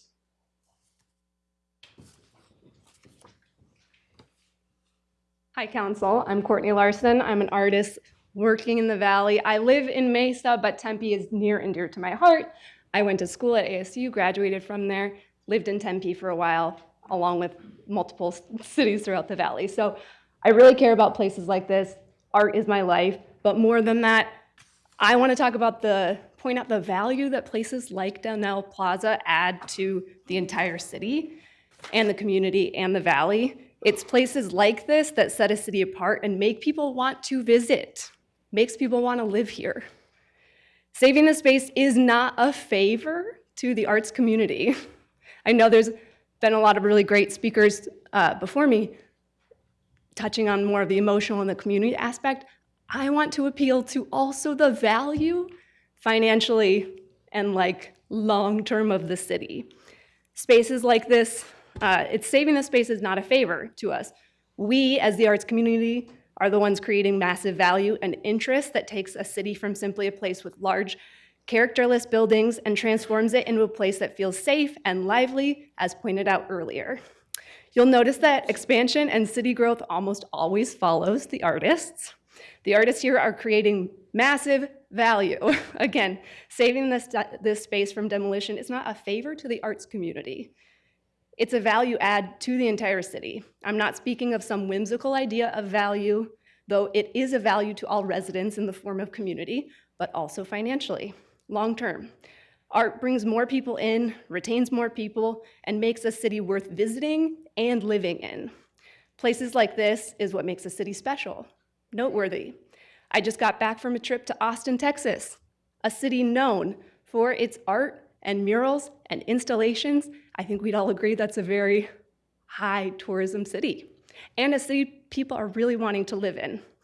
I want to echo earlier statements, shared preserving this space and planning for a long-term solution that will incorporate the local artists from start to finish would be an incredible investment in this city and in the long-term health and value of Tempe.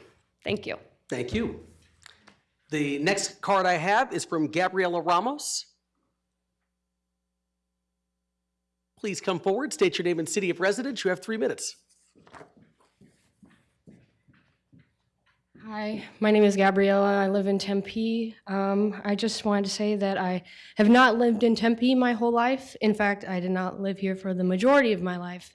And what brought me to Tempe was an art school known as New School for the Arts and Academics. Art was the reason that I came to Tempe. I lived in Queen Creek at the time and took the public bus to and from school every day. It took me 4.5 hours total to commute here and back home each day. Many people ask me why I was willing to do that, and I tell them it's because of the art in Tempe. The education and resources for art in Tempe was the reason I decided to move here as an adult and choose Tempe as my home. I believe that Tempe art is what brings people here and is also what keeps people here. Donnell Plaza is one of the most treasured spaces of Tempe because it fosters the artistic community, which makes Tempe great. It is integral because many artists use this space to create, share, educate, and explore the potential of art and music. Not only does it give access to the public to see and support the art and music of their community, but it also gives the public the opportunity to participate and display their art and music as well. It has great sentimental value to many of us in the community, as it has been the center of music in our community for many years, and has been invested in by each of us who have called Donnell Plaza a second home. It is within the best interests and desires of the community to preserve the plaza so that there might be a space in which future members of the community may also be able to experience the same invaluable connection and knowledge that has been shared there.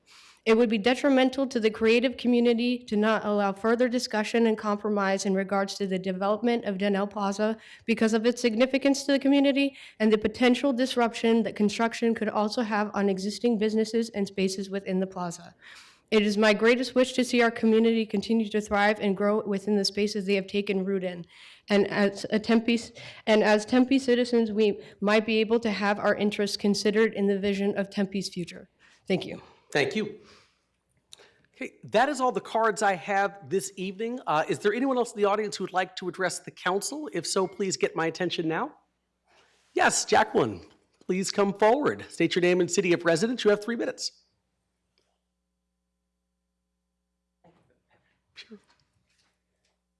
Jacqueline Swan, Tempe resident for my entire life. Greetings, Mayor and Council. I'm here speaking as chair of Tempe Arts and Culture Commission and as a longtime advocate for the Donnell Project. First off, thank you for the service and integrity that you bring to the city of Tempe, and for providing space to hear from your constituents about the things that matter most to us. The Tempe Arts and Culture Committee has been buzzing with excitement about the programming at Donnell Plaza. I was honored to be a part of the groundswell when I was able to table outside of Rocket's Gallery's latest show, Cultivating Joy, curated by Keelan Maney. I spoke with hundreds of community members. The conversations were electric, the show was a triumph. And as one longtime Tempe resident I met that night said, "It's wonderful to see the arts back in Tempe." The City of Tempe Arts and Culture Plan and the General 2050 Plan make a few things plain for us. The city should involve its creative constituents in arts and culture planning, adaptive reuse is necessary and important, and that citizens should have opportunities to participate and co-create in arts and culture. I challenge the city to keep the promises made to us.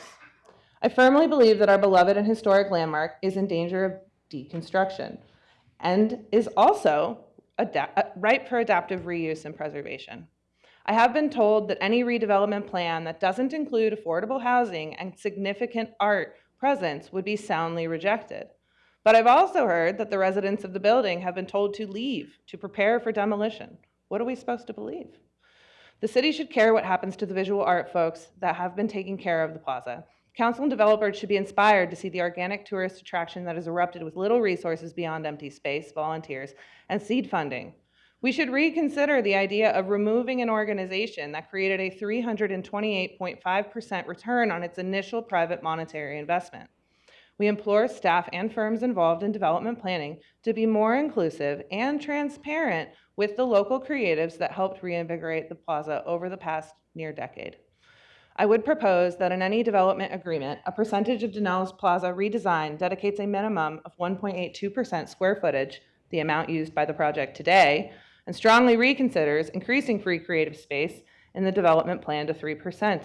I furthermore would strongly recommend that Donnell Project retains curatorial control of the development plan's free creative space for the first 3 years of business operation after the development plan has been completed, and that this is stipulated in the development plan agreement with the City of Tempe. Lastly, I would strongly recommend a partnership with city developers and the Donnell Project to arrange for adaptive reuse of space and preservation of the art at the plaza during any redevelopment that happens, so that our community may still enjoy these important cultural resources. Thank you, as always, for your consideration and time. Thank you. I saw another hand. Yes, please come forward. Yes, please come forward, Evan. State your name and city of residence. You have 3 minutes.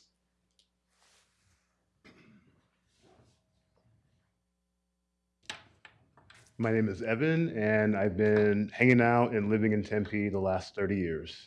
I've gone from discovering this town, skating here from Mesa, hanging out in drum circles, to now raising my high school kids here in Tempe. So definitely have gone like full circle. Love this town. It's probably the best neighborhood I've ever lived in, and I've lived in some rough neighborhoods in the past. What I would like to do is try to keep a lot of the emotion out of it. I know there's a lot there, and try to just bring up history and the things that have gone on in the past that I've seen. We've seen Mill again from back in the 90s change. And before then, I know there's people older than me here that remember things before the 90s and how Tempe was. I want to talk about the sail-in that was closed and that displaced a lot of musicians and a lot of artists. I want to talk about Long Wongs that have closed, displaced a lot of musicians, a lot of artists. And we're talking for not just a couple years, for decades. I want to talk about Gentle Strength. That was there, the co-op closed. That parking lot sat there for a decade. Again, Long Wongs, 2 decades. What I want to talk about also is all of us artists and service industry people, we went through a huge change in the past, which was a pandemic. And there was a huge shutdown. Everyone was sitting at home. We didn't know what to do. We didn't know how to express ourselves. The only thing we had was Denell Plaza that was there. Bars were done, they were closed. We didn't know what to do. That place stayed, it's still there. We know that whatever plan that y'all talked about, it may or may not happen. It may or may not happen. There's been plans in the past for Denell Plaza. It hasn't gone through. Just let us do our art and let us express until we have a plan and just something solid. Just let us do it. That's it. I mean, it's getting tough out there. This last week, I've told off so many people. I've put people in their place. I've done some things in this past week. It's only going to get worse this next 4 years. Just let us do our art and let us express ourselves and let us vent until we can figure this out, okay? Thank you. Thank you. Okay, a gentleman in the back, yes. Please come forward, state your name and city of residence. You have 3 minutes.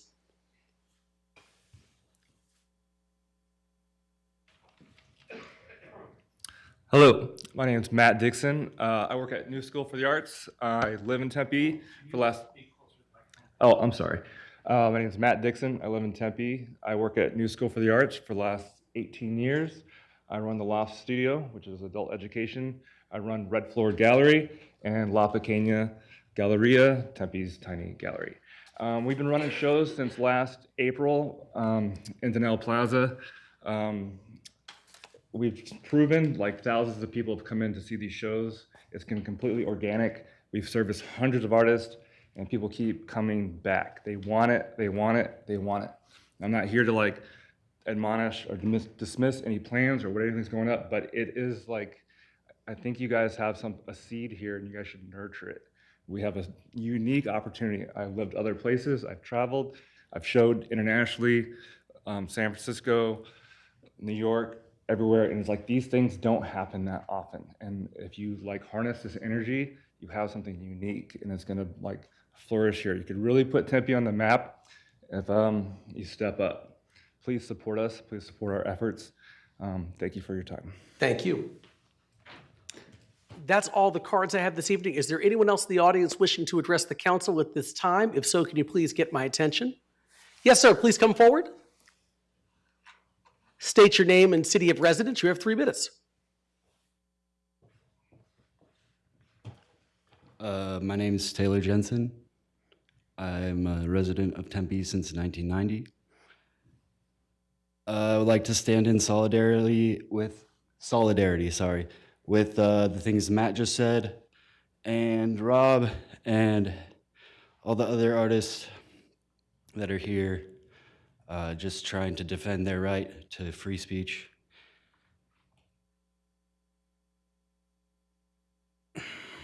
When I was a kid, I went to Denell Plaza and I saw a flyer of like James Hunt. He had made a flyer and I saw it. And I thought it was like one of the coolest things in the world. Like, man, what is this thing? What is this? What kind of show are they promoting? I wonder if I could do something like this. And earlier this week, I went and I saw James Hunt and I handed him a flyer to my show. And I thought that was a really special thing, and that's something you won't get. If you just hand all this over to a developer, there's a history there, and there's a lot of people who care, and there's a human aspect that we're forgetting when we're putting words like, you know, ugly or whatever on this building. And that's all I want to say. Thank you, guys. Thank you. Is there anyone else in the audience wishing to address the city council? If so, can you please get my attention at this time? Yes, sir. Please come forward. Please state your name and city of residence. You'll have 3 minutes. Hello, my name is Caleb Madsen. I live in Mesa now, but I lived in Tempe for a number of years. I went to ASU, and I also went to NSA, the New School for the Arts and Academics.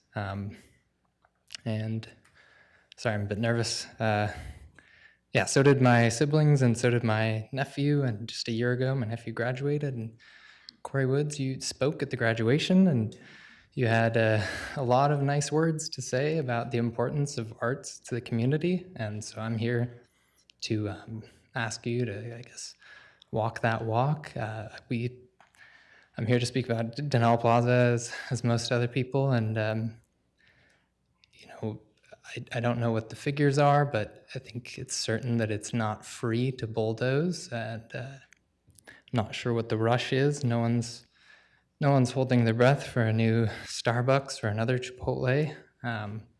So I guess I just want to be one more voice that tells you that, you know, the arts are important to the community and to the city, and please protect those spaces. Thanks. Thank you. Is there anyone else in the audience wishing to address the, yes, please. Please come forward and state your name and city of residence. You have 3 minutes. Hi, my name is Rachel Hilden. I graduated, I've been in Tempe for about 10 years now. So majority of my life. I graduated from NSA last year, and I remember listening to your speech, and it brought me to tears because I felt safe with your words that the arts would be protected and that there was someone in a higher power that cared. And so I just hope you really take into account all those people who are sitting in the crowd, all the people who were graduating, listening to you. Just consider their futures, because things like this don't happen often. Like Matt said, like, this just doesn't happen often. There's a history, there's generations to come, and it's just a very important place. And I think destroying it would just go against your word. But yeah, thank you. Thank you, appreciate it. Is there anyone else in the audience wishing to address the council this evening? If so, can you please get my attention? All right. Yes, Keelan.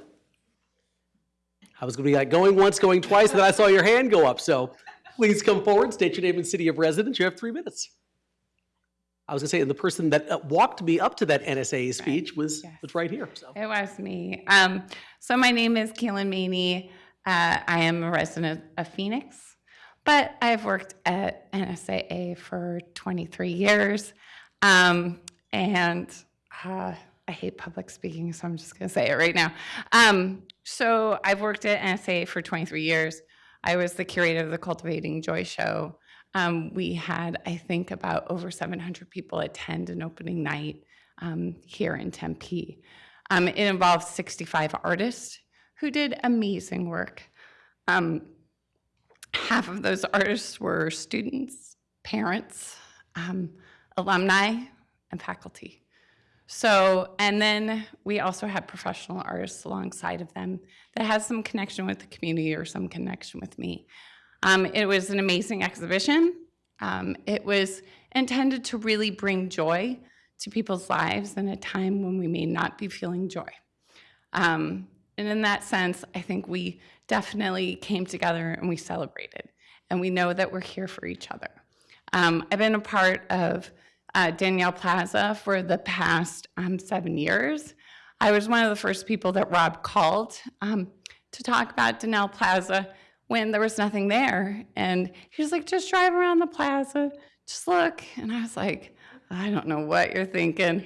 I was like, but you need some money. And he found some. And then he invited us 6 artists to come and paint murals. And ever since then, it's been an amazing journey. I've involved my my students. The part that gets me the most is that my child, when it was COVID, we were online teaching, online going to school, depression, feeling terrible.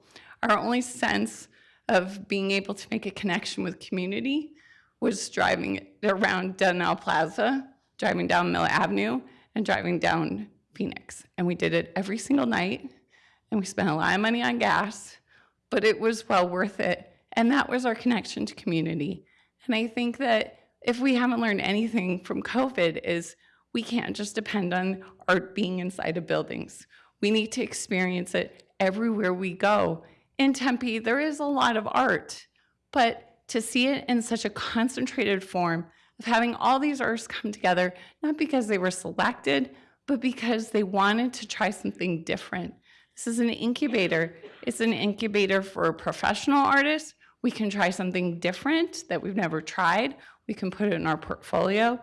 It's an incubator for young artists, their first murals. This is something they put in their portfolio. Then they can get jobs. Okay, I'm done. Thank you. Thank you. Okay, is there anyone else in the audience wishing to address the city council? If so, please get my attention. All right, going once, going twice. Okay. With that said, council, if we could just take a quick 5-minute recess before we start with the consent agenda for item number 7. But just want to say thank you to everyone who came this evening. I know we had a lot of speakers. Of course, this is not an item on the agenda for this evening, but we always appreciate all public comment that we get. So thank you very much for being here. We're just going to take a very quick 5-minute recess.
not gonna write you a love song, 'cause you asked for it, 'cause you need one.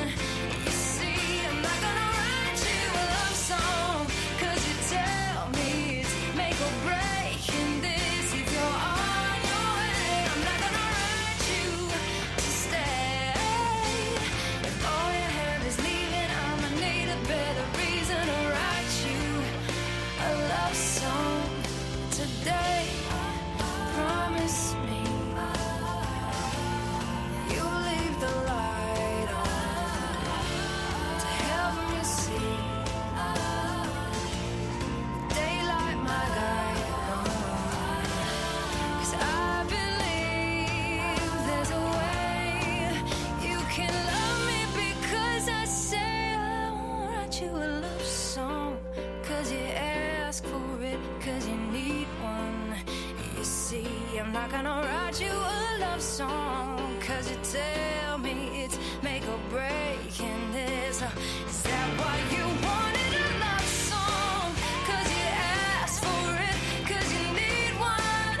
You see, I'm not gonna write you a love song, 'cause you tell me it's make or break in this. If you're on your way, I'm not gonna write you to stay. Your heart is nowhere in it, I don't want it for a minute, babe. I walk the 7 seas when I believe that there's a reason to write you a love song today.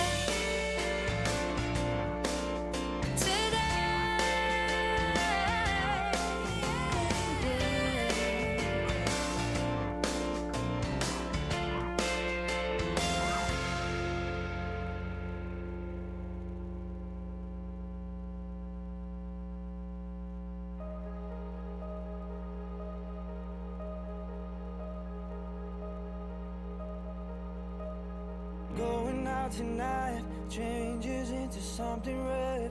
Her mother doesn't like that kind of dress. Everything she never had, she's showing off. Driving too fast, moon is breaking through her hair. She's heading for something that she won't forget. Having no regrets is all that she really wants. We're only getting older, baby, and I've been thinking about it lately. Does it ever drive you crazy, just how fast the night changes? Everything that you've ever dreamed of disappearing when you wake up, but there's nothing to be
All right, we are going to reconvene. First up here, item number 7, consent agenda. All items listed on the consent agenda will be considered as a group and will be enacted with one motion by the City Council unless an item is removed for separate consideration. Members of the public may remove public hearing items for separate consideration. Public hearing items are designated as public hearing item at the beginning of the item title. Council members may remove any item for separate consideration or to declare a conflict of interest. If a council member would like to declare a conflict at this time, the city clerk will provide the council member with a disclosure form. If you wish to speak on a public hearing item, please fill out a speaker card and submit your completed card to the city clerk prior to the agenda item coming forward for council discussion. I will call your name when it is your turn for public comment. This evening, the consent agenda is listed as miscellaneous items 7A1, awards of bids and contracts items 7B1 through 7B8, and resolutions items 7C2 through 7C5. So I actually am going to pull a couple of things. Item 7C1 will be pulled off the agenda, as well as item 7B1 for separate consideration. So once again, council, items 7B1 and 7C1 will be pulled off for separate consideration. Council, do you have any other items that you'd like to have pulled? Okay, I just want to also note once again that any agenda item designated as public hearing item can be removed by a member of the public for separate consideration. If anyone would like to have a public hearing item removed, please get my attention now. Okay, seeing none, I'm going to look for a motion to approve the consent agenda with the exception of items 7B1 and 7C1 that have been removed for separate consideration. So move. Second. Well, good luck for me on that one. I'm going to say motion made by Councilmember Keating and seconded by Vice Mayor Garland. Please vote. Yes. And that item passes 7-0. All right, let's go first to item 7B1. Let's, yes, Councilmember Adams. That's the one I pulled. Okay, let me go ahead and read it really quickly, just so the public knows what it is. Okay. So 7B1 is to authorize the city manager or designee to proceed to a formal negotiation phase with the Hampton Group and One Bar Development to formulate an agreement for the lease and redevelopment of city-owned land consisting of approximately 0.62 acres located at 124 East 6th Street, which agreement will require approval from City Council on a future agenda. It is also recommended that GHK Properties LLC and Majestic Realty be approved as a secondary option in the event the city is unable to negotiate an agreement with the primary team. With that said, I know this is a public hearing item, and I know I do have a card here. Christopher Ortega, would you like to come forward and speak? Yes, Mr. Mayor, that's the one I'm. Yes, yeah, I'm going to do the public hearing first, then I'm going to get to council comment. Okay, great, thank you. Please state your name and city of residence. You have 3 minutes. Yes. Is this the right one? Yes. Okay. Yes, thank you, Mayor, Council, for tonight. I'm an ASU grad. I now reside in a faraway place called Avondale. I've seen downtown Tempe change in an epicenter it is today. I applaud the city for its growth and initiative steps of development of affordable housing and initiatives like the program Hometown for All. I'm here tonight to share with you before the decision that will impact the tapestries of the city for generations. I know how important this project is to you and the city, and it feels it will be up and coming of me to bring you this attention, what appears to be a misunderstanding of facts. It seems to me that the recommendation gives a less experienced firm the opportunity to build this project. The fact of the matter is that the team of GHK and Majestic Realty has over 20 years of experience in affordable housing and has built 9 million square feet of retail, industrial, commercial space, far exceeding the qualifications and experience for this project. We yet received a low score for those categories. I'm not sure how that is possible with the expertise. Tempe deserves the best when it comes to the project of the scale, the very important experiences Tempe deserves the best when it comes to this project. For this scale, there's very few expertise firms can pull off. This is true because of the small number of applicants that submitted for this project. I ask you, the elected body, entrusted to make the best decision on behalf of the constituency, to take a closer look at the facts of the matter before you take any vote to cast. I trust that you will find my assessment to be accurate. Thank you. Appreciate it. Okay, Councilmember Adams. No, I just wanted him to have the opportunity to speak. Okay, wonderful. Thank you. Thank you. Okay. And Councilor, did you have anything, or is just your microphone on? No, it's just. Okay, just wanted to make sure. So, okay, great. Quick question, Mr. City Attorney, on this item. Is there a way that we allowed to have staff come up and kind of explain how they chose to make the award? Is that okay here, or would that have to be done in a different setting? Absolutely, Mayor. I think it's on the agenda for your discussion. Okay. So. Sounds good. Okay, so who from staff could come up and actually discuss item 7B1 and perhaps sort of explain why the firm Hampton Group and One Bar Development were selected as the primary? Just want to see if there could be some explanation for. Okay, Michael Green, thank you.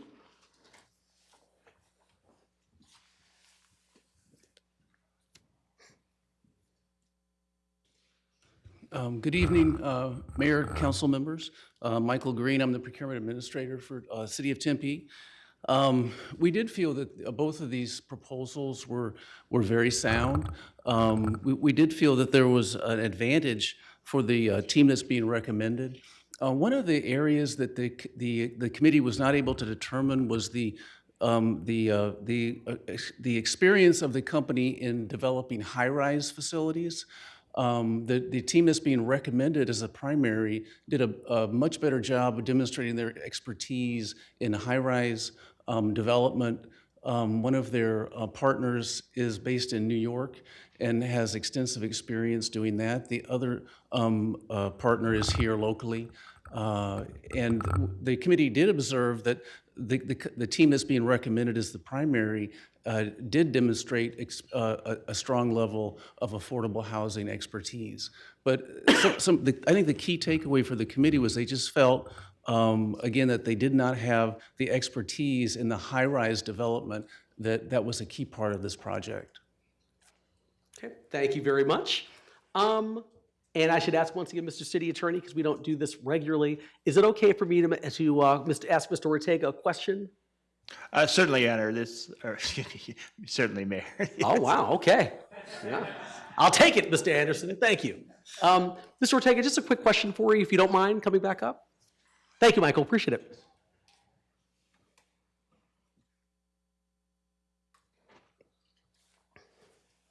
Just the one question I had was, I know one of the things you said was that you were concerned that there was something that was misinterpreted, you felt, in the scoring with relation either to the group that was selected or that you feel like your group didn't receive enough points and there was some kind of misinterpretation. Can you expand a little bit upon that? I just wanted to hear Mr. Green's explanation first. So. Yes, absolutely. So this is a RFQ, so qualifications.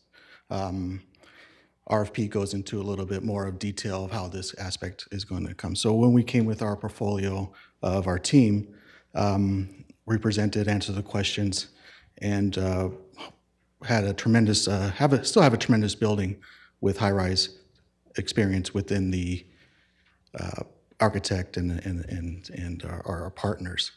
So the rubric that was a scoring that we saw when the agenda came out didn't seem to match what we presented at that time. So that's why I'm here kind of questioning, trying to figuring out.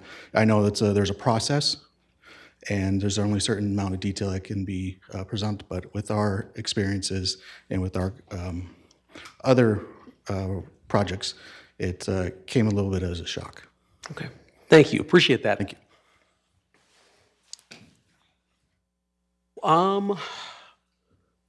One other quick question, I guess, Madam Clerk, and I'm not trying to telegraph anything here, but when is our next regular council meeting scheduled for? February 6th. February 6th. Mr. Green, I guess I'll just ask one quick follow-up question, and I'm going to then Vice Mayor Garland. Okay, sure, absolutely. If this award isn't made tonight, if this was put off till February 6th, would that impact anything in terms of the project or anything of that nature that you would see?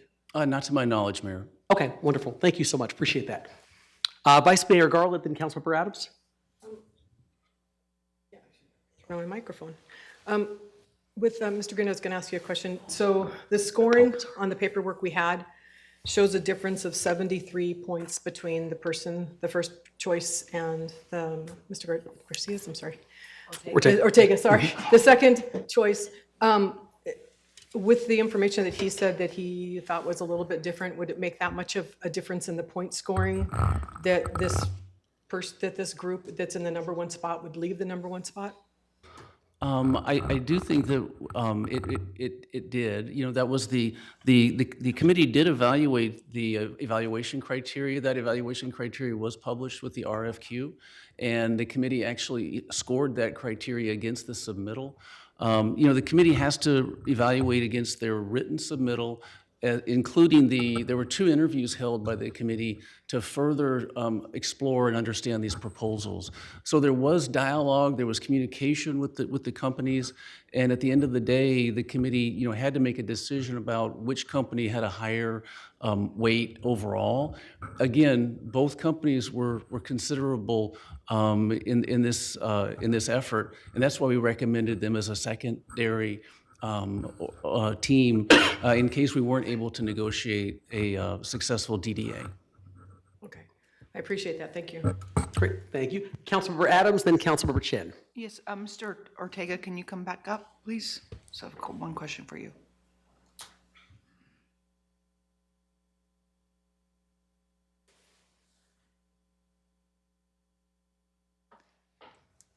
Does your company have experience in tall buildings? Our partners do, yes. We cover the affordable housing aspect.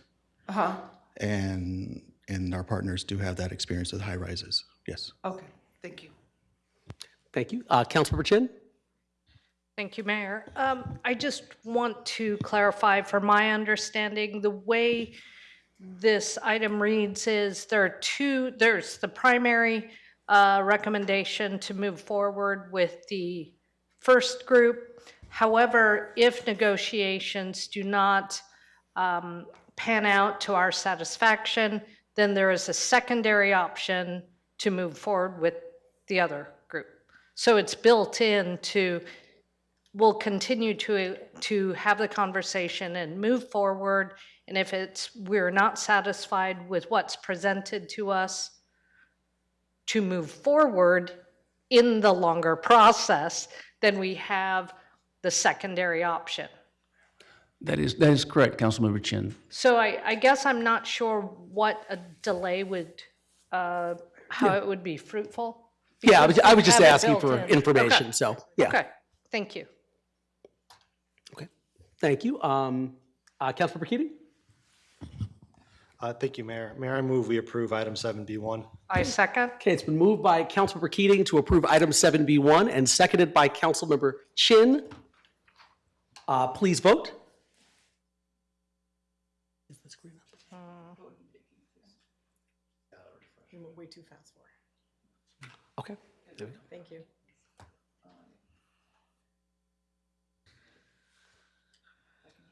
Yes. Okay, and that item passes 7-0. Okay, next up,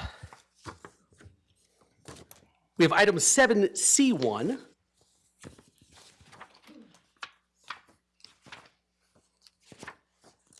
Which is to adopt a resolution approving of and authorizing the mayor to execute a license agreement between the City of Tempe and Kyrene Elementary School District Number 28 for the use of certain city property to include the installation of a fence and donation of park improvements by the district to the city. This item was also pulled. I've got 2 speakers here this evening on this. The first speaker I have here is Julia Devlin. Please come forward, state your name and city of residence. You have 3 minutes.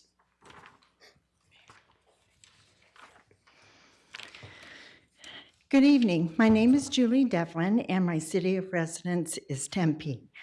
For the past 17 years, I have resided 3 houses east of Wagner Park and the school. I'm here to urge you to vote for the fencing along the western park boundary according to the agreement with the city of Tempe and the Kyrene School District. Wagner Elementary was built in 1968, 56 years ago, and the park followed shortly thereafter in the 1970s.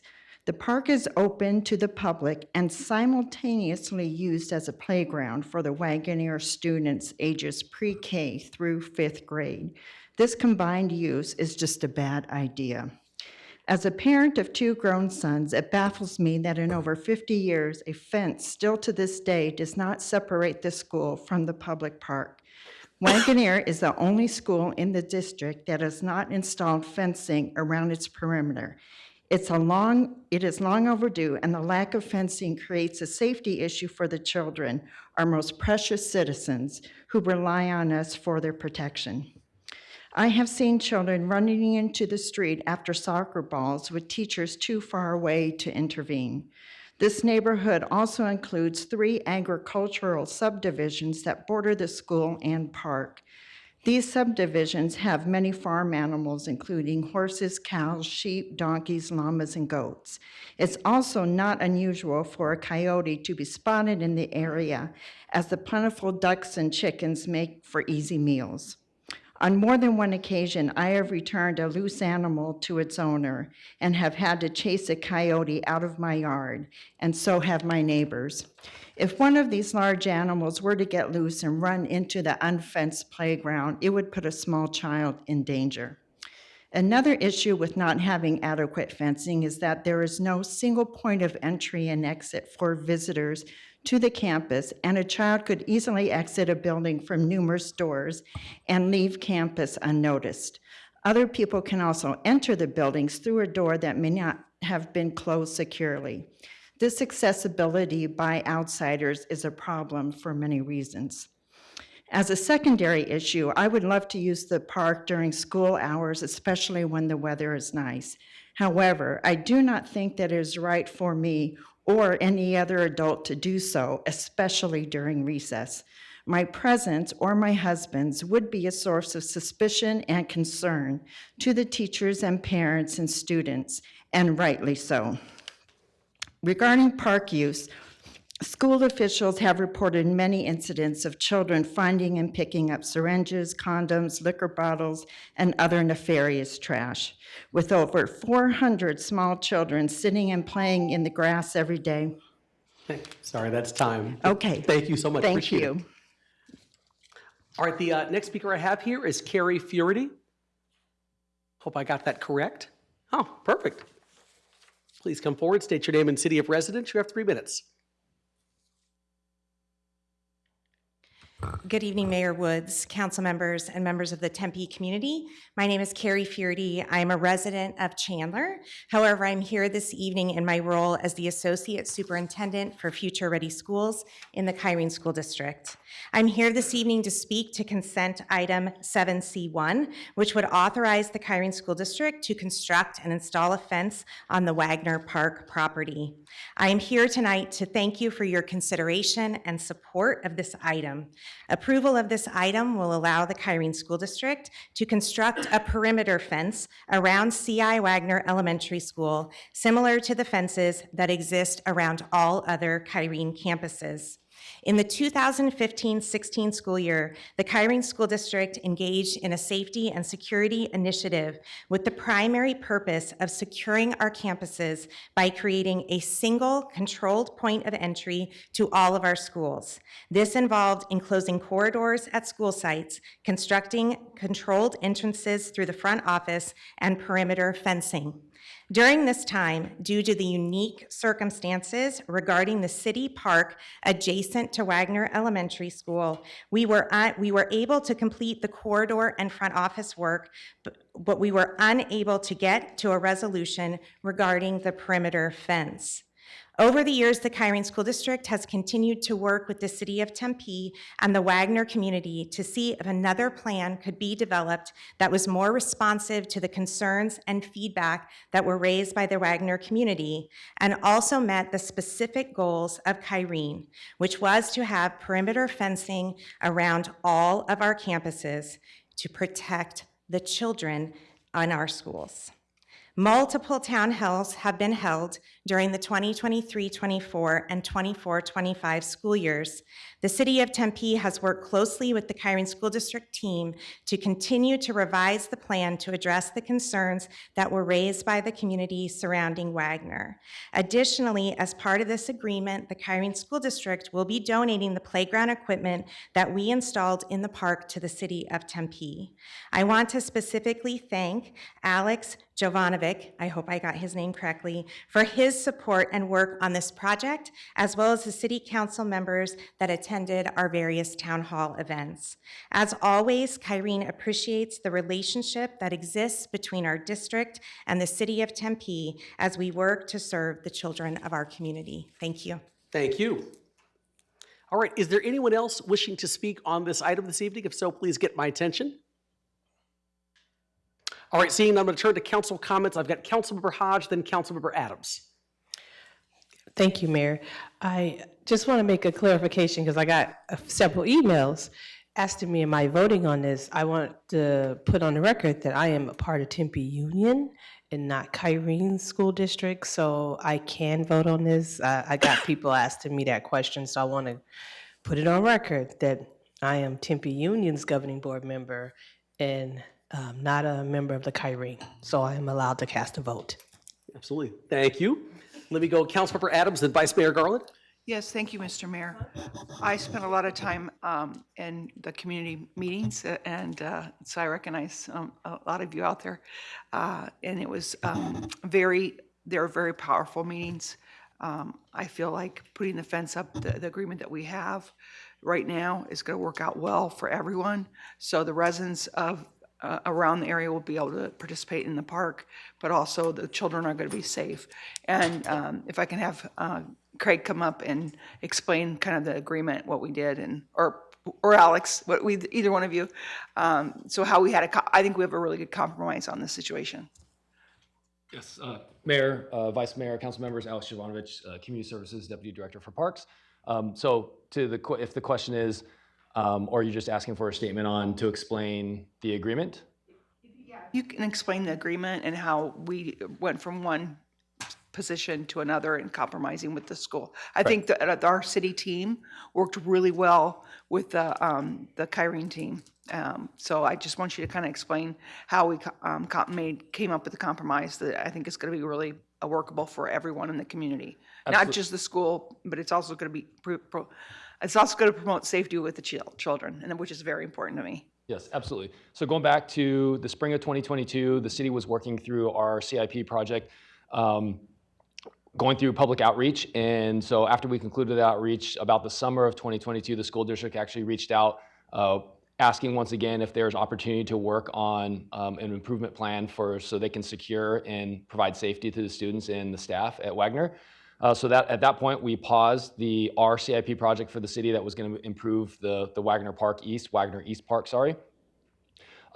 So between then and October of 2023, the school district was working on a plan. They presented a plan to us. We took that to the community at a town hall that was mentioned before. And that plan was to, proposed by the district, was to fence the park.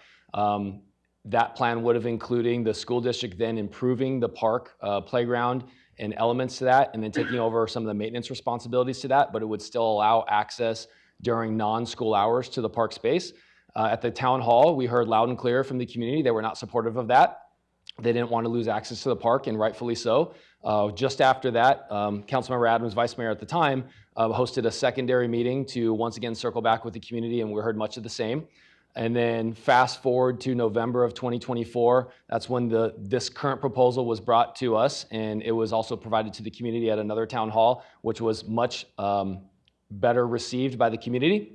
That agreement that you're potentially deciding on tonight, that resolution for that agreement is to fence the eastern side of the school campus. And so you might ask, well, why is the city voting on something, or why is there an agreement between the district and the city for something for the school to install a fence?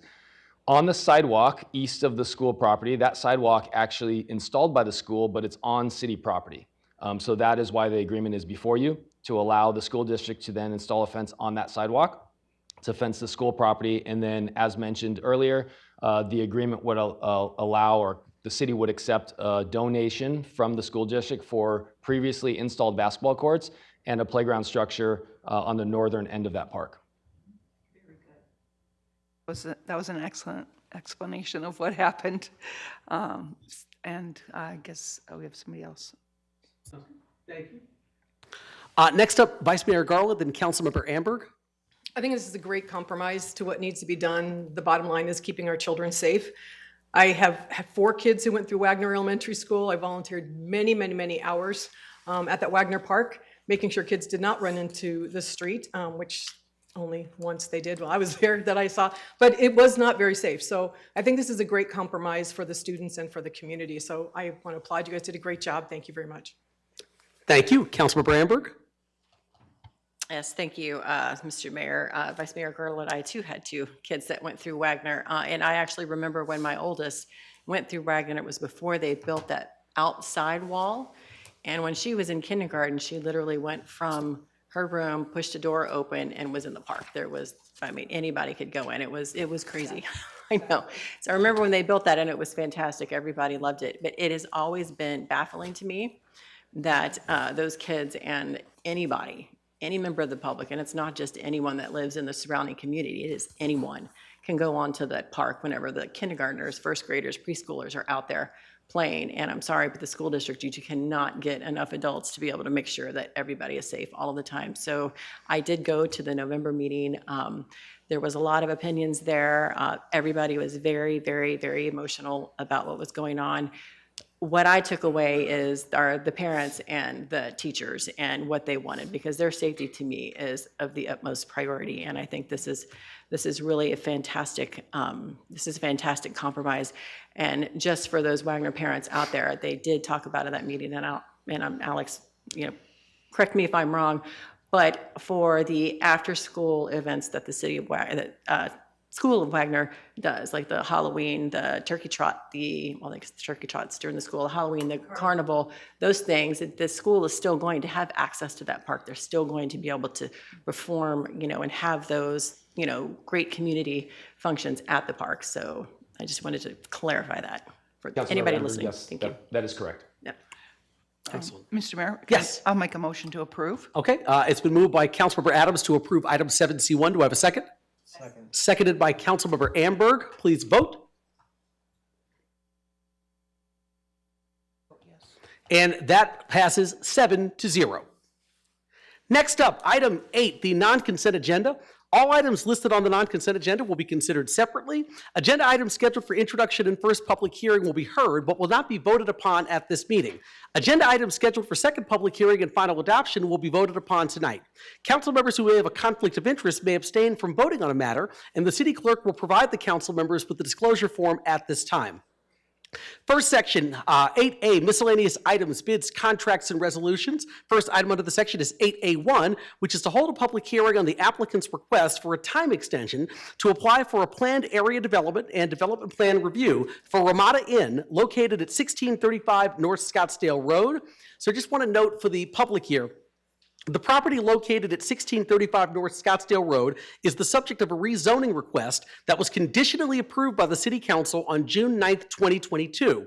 As part of this approval, a condition was included that development commence within 2 years of City Council approval, which was stipulation number 1. And on December 23rd, 2024, the property owner, Danny Pham, HK 24th Street LLC, requested an extension on the rezoning of the subject property for another 2 years from the City Council. So tonight's public hearing is on Mr. Pham's request for a time extension, which would do the following if approved. The extension will enable the applicant to submit the required applications for a planned area development overlay and development plan review. Per the applicant, these applications would include a request to redevelop the hotel into a multifamily development with a small retail or office component. Plans would include a remodel of the building interior and the swimming pool and the installation of vehicular access gates for security. The zoning entitlements have no effect on the existing hotel as a legal non-conforming use. Let's see, is the applicant Danny Pham here to make a statement? Yes, please come forward.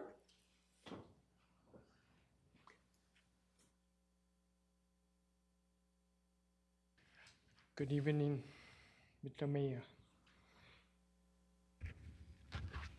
Oh, yes, you can go with it.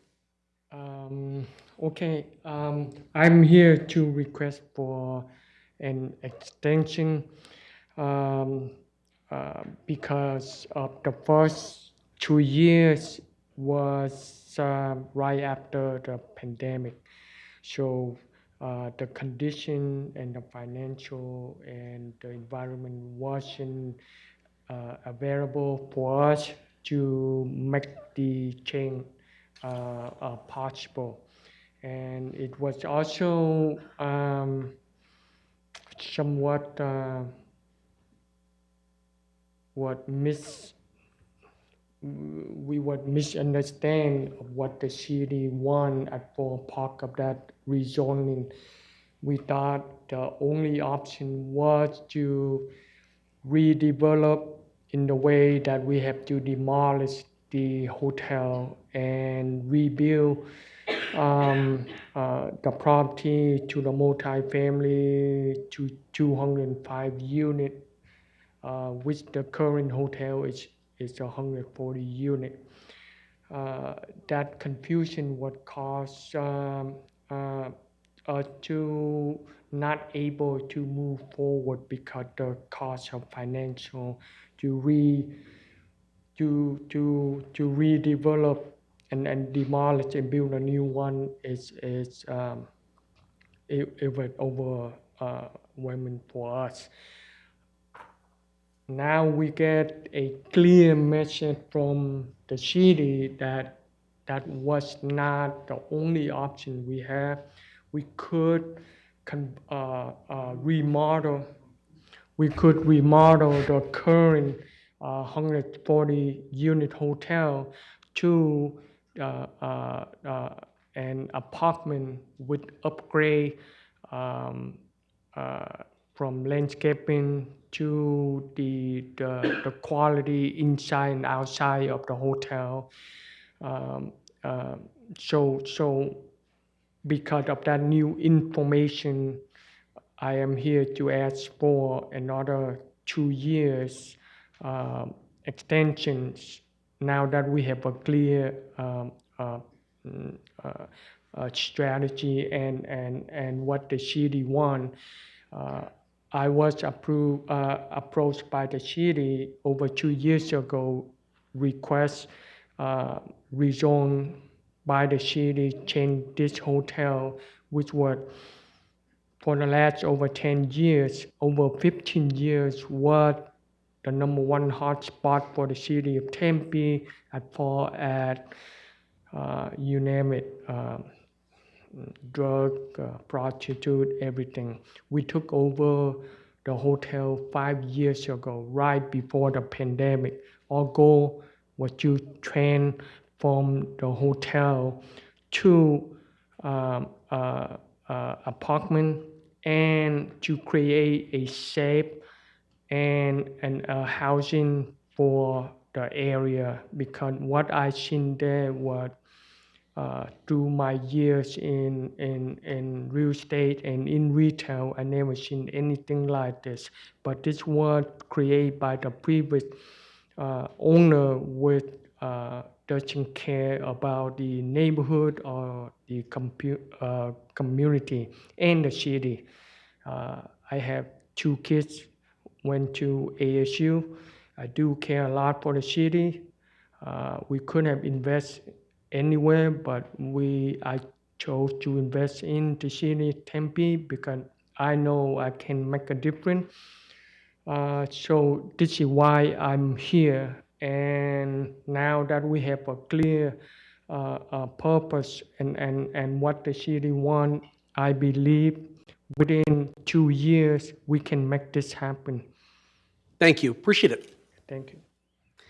So next up, I want to make sure we can bring up city staff if they want to explain anything in the staff report or talk about what their recommendation is. So I see Ryan Levesque coming up.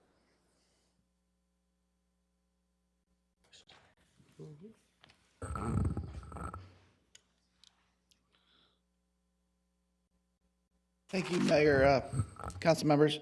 This request before you tonight is a request for an extension for the time period that would allow the applicant to submit and file for the application for a development plan review and PAD. This was part of the step of the original project request that was allowed to unbundle those processes. So part of the processes has been completed. They did the general plan map amendment, or actually the city, upon the owner's authorization, processed the general plan map amendment and rezoning the property to MU4. That zoning exists today, MU4, but there's nothing really the property owner can do with that zoning until they establish a plan area development overlay and plan development for this site. The applicant has requested a 2-year timetable. The city staff is recommending 1 year. We feel it's a reasonable time period to maybe expedite the process. We already have time to look at and evaluate a proposed remodeling of the site. And so we feel that there's adequate time for the applicant to turn something around and file something with the city so that we can initiate that second step of the process, which is just filing the application for development plan review and PAD. That will then trigger the need to have an additional neighborhood meeting with the public and ultimately come to a city council meeting for the final stages of that PAD process. Happy to answer any questions from the council at this time. Councilmember Keating? Thank you very much, Mayor. Thank you, Ryan. During his statement, there was some question of direction from city staff 2 years ago as compared to today. Can you speak to that? Has direction changed from 2 years ago to today? What information Certainly. was given originally? Can you just speak to that? Yes. I guess allegation. I think what Mr. Danny Pham is referring to is the communication outreach from prior economic development staff. I think the desire intent was to see a redevelopment opportunity to remove the motel site, possibly sell the property to a developer that would then invest in the property to redevelop the site. Mr. Pham has expressed in the past years that that's not what he wants to do at this time. Certainly, that's something the option the city council can consider in evaluating a request that might rehabilitate the existing site. We look for conformance for residential standards requirements, improvements to the site because of the mixed-use zoning. They also need a commercial component of that site. So that's all factors in that have to be evaluated and considered from you all before a final approval is made on the project. Thank you, Ryan. Okay, anyone else comments or questions for Ryan? Okay, seeing none, thank you, Ryan. Thank you. Just want to also open up the public testimony portion here. This is a public hearing item. So if there's anyone in the audience wishing to address the council during this section of the agenda, please get my attention now. Okay, seeing none, I'll close the public testimony portion of the public hearing. Let's see here. Mr. Pham, I guess I'll offer you the opportunity. If you want to respond, you can. If you don't want to, you don't have to, but totally up to you. No? Okay, sounds good. Thank you very much. Ryan, any additional comments on your end from a city staff standpoint? None? Okay. All right, council members, I guess we're actions on us now. Any further comments or discussion? Councilmember Keating. Thank you, Mayor. Mr. Pham, thank you for taking the time to come in here today and speak to us about your application. I did appreciate your comments about your children going to ASU and you caring about the community, and certainly this city council wants people that are invested in our community, developing it and raising their families here and doing what's best for the land that is there. It is the goal, it has been for quite some time, to try to bring some change to north of the lake. They often feel like they're overlooked north of the lake up there, and I know this is an area of particular interest for the residents that live up there. I was on this council in 2022 and 2020, frankly, when we granted this extension, or not the extension, the original application for upzoning. And the idea then, as it is now, is we were hoping that something new would come there, and I appreciate that there was the pandemic. We are talking from 2022 on, and I appreciate that there was hurdles and maybe there was miscommunication, though I find city staff to be exhaustingly thorough. So I can't speak to what was said or what happened prior to the current economic development department. But I know that it is still the desire of this city council. Well, actually, I was speaking for myself. It's still my desire to see some good come to north of the lake. And I will be lying if I didn't say I was a little bit frustrated that it's been 2 years, and frankly, the agreement was ended in June, and this is just now, only now are we hearing about it. It's still my desire to see something go there. I would like some alacrity in getting something done at this site. You know, there was, Mayor, you'll appreciate this, there was a young man from Oakland who said, we should be getting it while the getting's good. I do appreciate that. Mr. Pham, now's the time, okay? You know, really June was the time. I am comfortable with the 1 year recommended by staff. I'm not comfortable with 2 years, but I would add the stipulation that after this extension, there would be no further extensions on this property. So I would encourage you to act with all deliberate haste on doing something with this property that would bring some added value to that area and to the city at large. So with that, Mayor, I move we approve with my stipulation, item 8A1. Okay, wonderful. It's been moved by Councilmember Keating and seconded by Councilmember Adams. Just want to once again restate here, this item is for the applicant's request for an extension of the time allowed to apply for a planned area development and development plan review for Ramada Inn located at 1635 North Scottsdale Road to January 23rd, 2026. Could that be correct, Mr. City Attorney? Yes, Mayor. I'm wondering if we can clarify, maybe it would be helpful if Councilmember Keating, the motion is to, the applicant needs to have a completed application filed within 1 year. Is that? Yes, Mr. City Attorney, I'm fine with that. Okay. So basically, I just a completed application. So basically a completed application for a P80 as well as a DPR within a year's time. Correct, Mayor. That's a suggested clarification because it will. Is that okay, Councilmember Keating? Yes, Mayor, absolutely. I'm fine with that. There's a process, as you know, there's a process that has to go through to actually have an approval from this council. So. Okay. So Councilmember Keating's motion here is to require that Mr. Pham submit a completed planned area development and development plan review within 1 year. Councilmember Adams. Yes, and I second that, but also could I just state Sure. something? Mm-hmm. So North Tempe, they've been waiting for this project for many, many years to go forward. And it would be a vast improvement in the at the Ramada Inn if we do remodel it and go forward with the project. So I just want to have kind of echo Councilmember Keating's sense of urgency for getting this done. The North Tempe residents deserve it, and I support moving forward with the 1 year extension. Thank you. And let me make sure to clarify what Councilmember Keating's initial motion was, because it was noted to be I left out something very important. The note was that the motion was to, that Mr. Pham has to submit a completed application for a planned area development and development plan review within 1 year, and also that no future extension shall be granted. That was the motion that he made and seconded by Councilmember Adams. Any further comments or questions from council? Seeing none, please vote. Yes, Mr. Manager. And that item passes 7-0. Okay, let me get past this. The next item under this agenda is 8A2, which is to approve 1 year contract renewals with multiple firms for repair and maintenance services related to the upkeep of city facilities. These include companies specializing in mechanical systems, painting, electrical work, pest control, roofing, solar solutions, and other related services. A complete list of the firms recommended for renewal is available in the agenda. All right, council members, any comments or discussion? So move. It's been moved by Vice Mayor Garland and seconded by Councilmember Hodge. Please vote. Yes.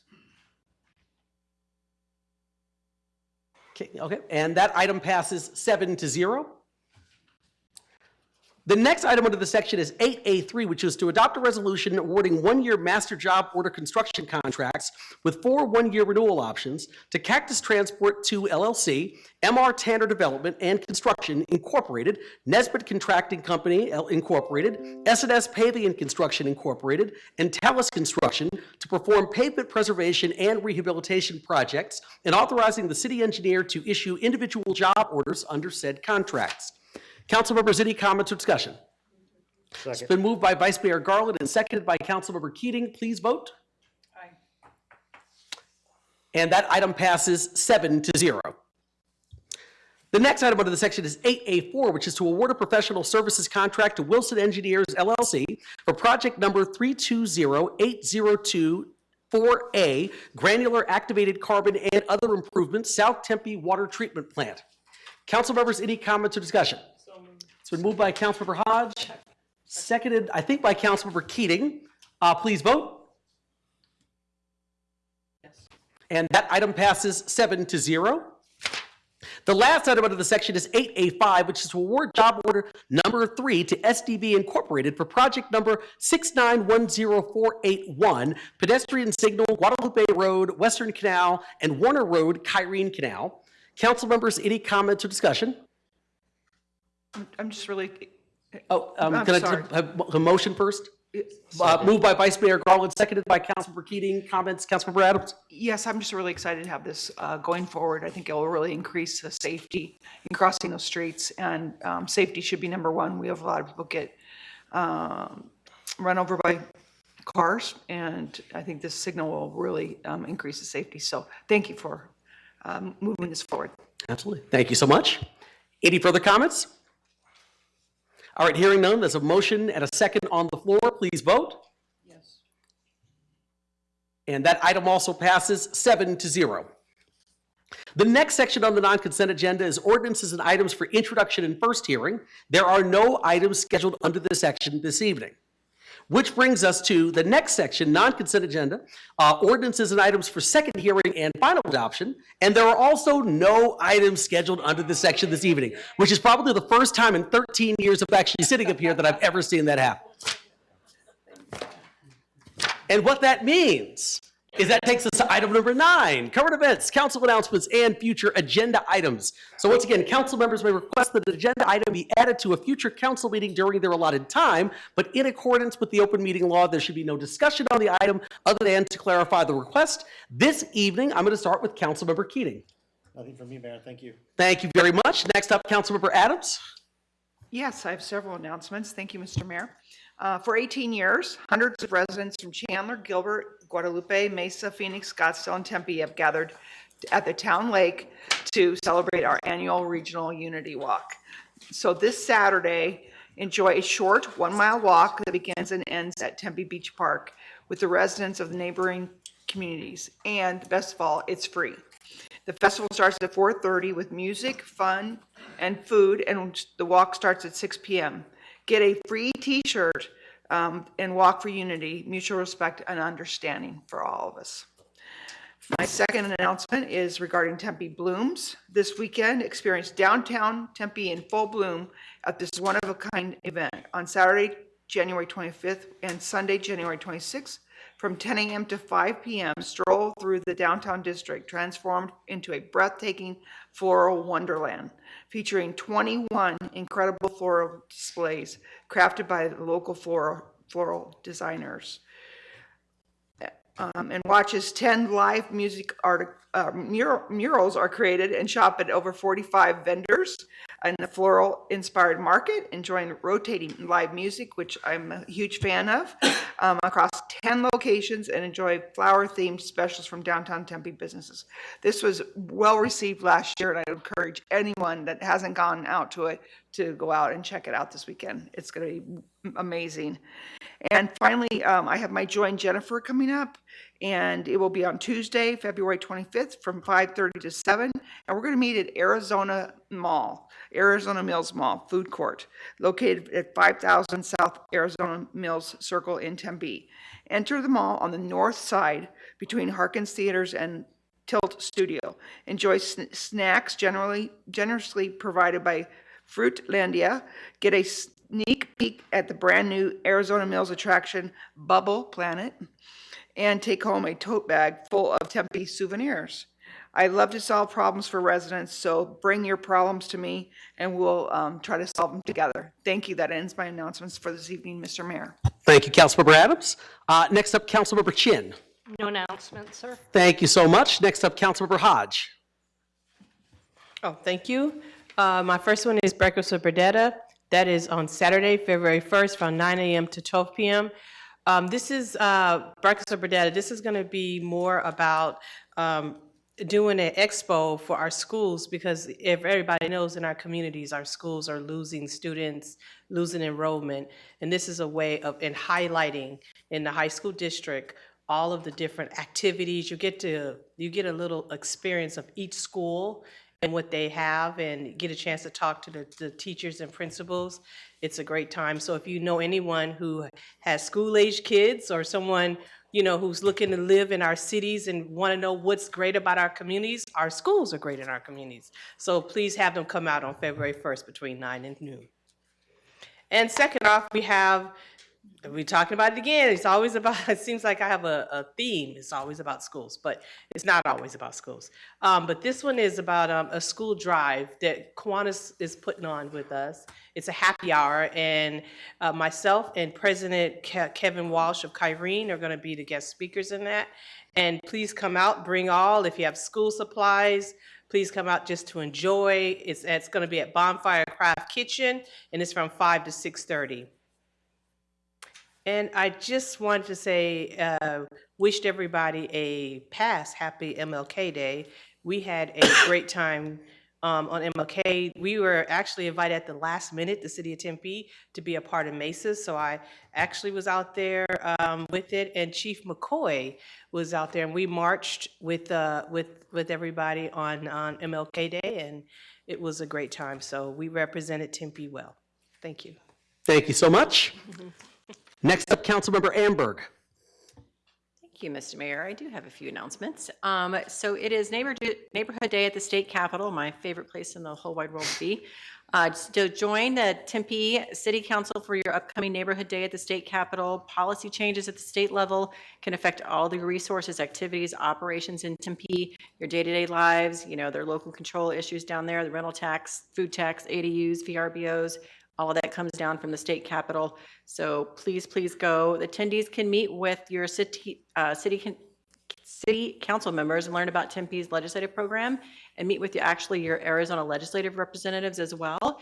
There will also be some time to tour the Capitol afterwards. It is on Wednesday, the 29th from 8:30 to 10 at the Arizona State Senate building. RSVP online at tempe.gov or by calling Tempe Neighborhood Services Division at 480-350-8234. My next one, agency review volunteer team. The Tempe Community Council is seeking volunteers for its agency review program to help determine how city funds and donations are distributed to nonprofits serving Tempe. Volunteers are going to review funding requests, interview agencies, actually visit some of the sites if you want to, and collaborate with residents to recommend funding, ensuring marginalized communities are represented. As a Tempe Community Council past board member, and I actually chaired agency review one year, it is a fantastic experience. I highly, highly recommend it. The time commitment is from January to March, 20 to 30 hours. It's mainly pretty flexible, and it's all remote. So it's a great thing to do. So you must live or work in Tempe and be at least 18 years old. If you've got any questions, you can email TCC, or you can call them at 480-858-2303. And my last one, the 2025 Neighborhood Award nominations are going on. So Tempe neighborhoods are sources of community strength and beauty for residents who live in them. Anyone can nominate a neighbor as long as you live or you work in the city of Tempe. You can nominate anyone for a neighborhood award at tempe.gov/neighborhood celebration. Nominations are going to close on Wednesday, February the 12th at 5 p.m. and honorees will be recognized and celebrated at the 2025 neighborhood celebration on Saturday, April the 5th in the Fiesta Ramadas area at the Kiwanis Park, and everyone is invited to attend. Thank you. Thank you. I don't think I'd ever seen that picture of me and Miss Justice, actually, so thank you. That's amazing. So, but thank you for your announcements. Next up, Vice Mayor Garland. There are so many great things going on in the city of Tempe. You heard from our council members up here. There's so many great things going on coming up this weekend. I have one more to add. I have a backstage pass on Saturday. Come with me to go behind the scenes of the Public Works Field Operations Division. They are going to have really cool big trucks for us to go around in, and it will be a lot of fun. So tomorrow is the last day that you can RSVP to attend. So please reach out to my assistant, Parrish Spies. His information is on the screen. We would love to have you there. It's going to be a lot of fun. Hope you could join us. Thank you very much. I don't have any remarks this evening, so that'll take me to item number 10, public appearances. Is there anyone in the audience who would like to address the city council? If so, please come forward and state your name and city of residence for the record.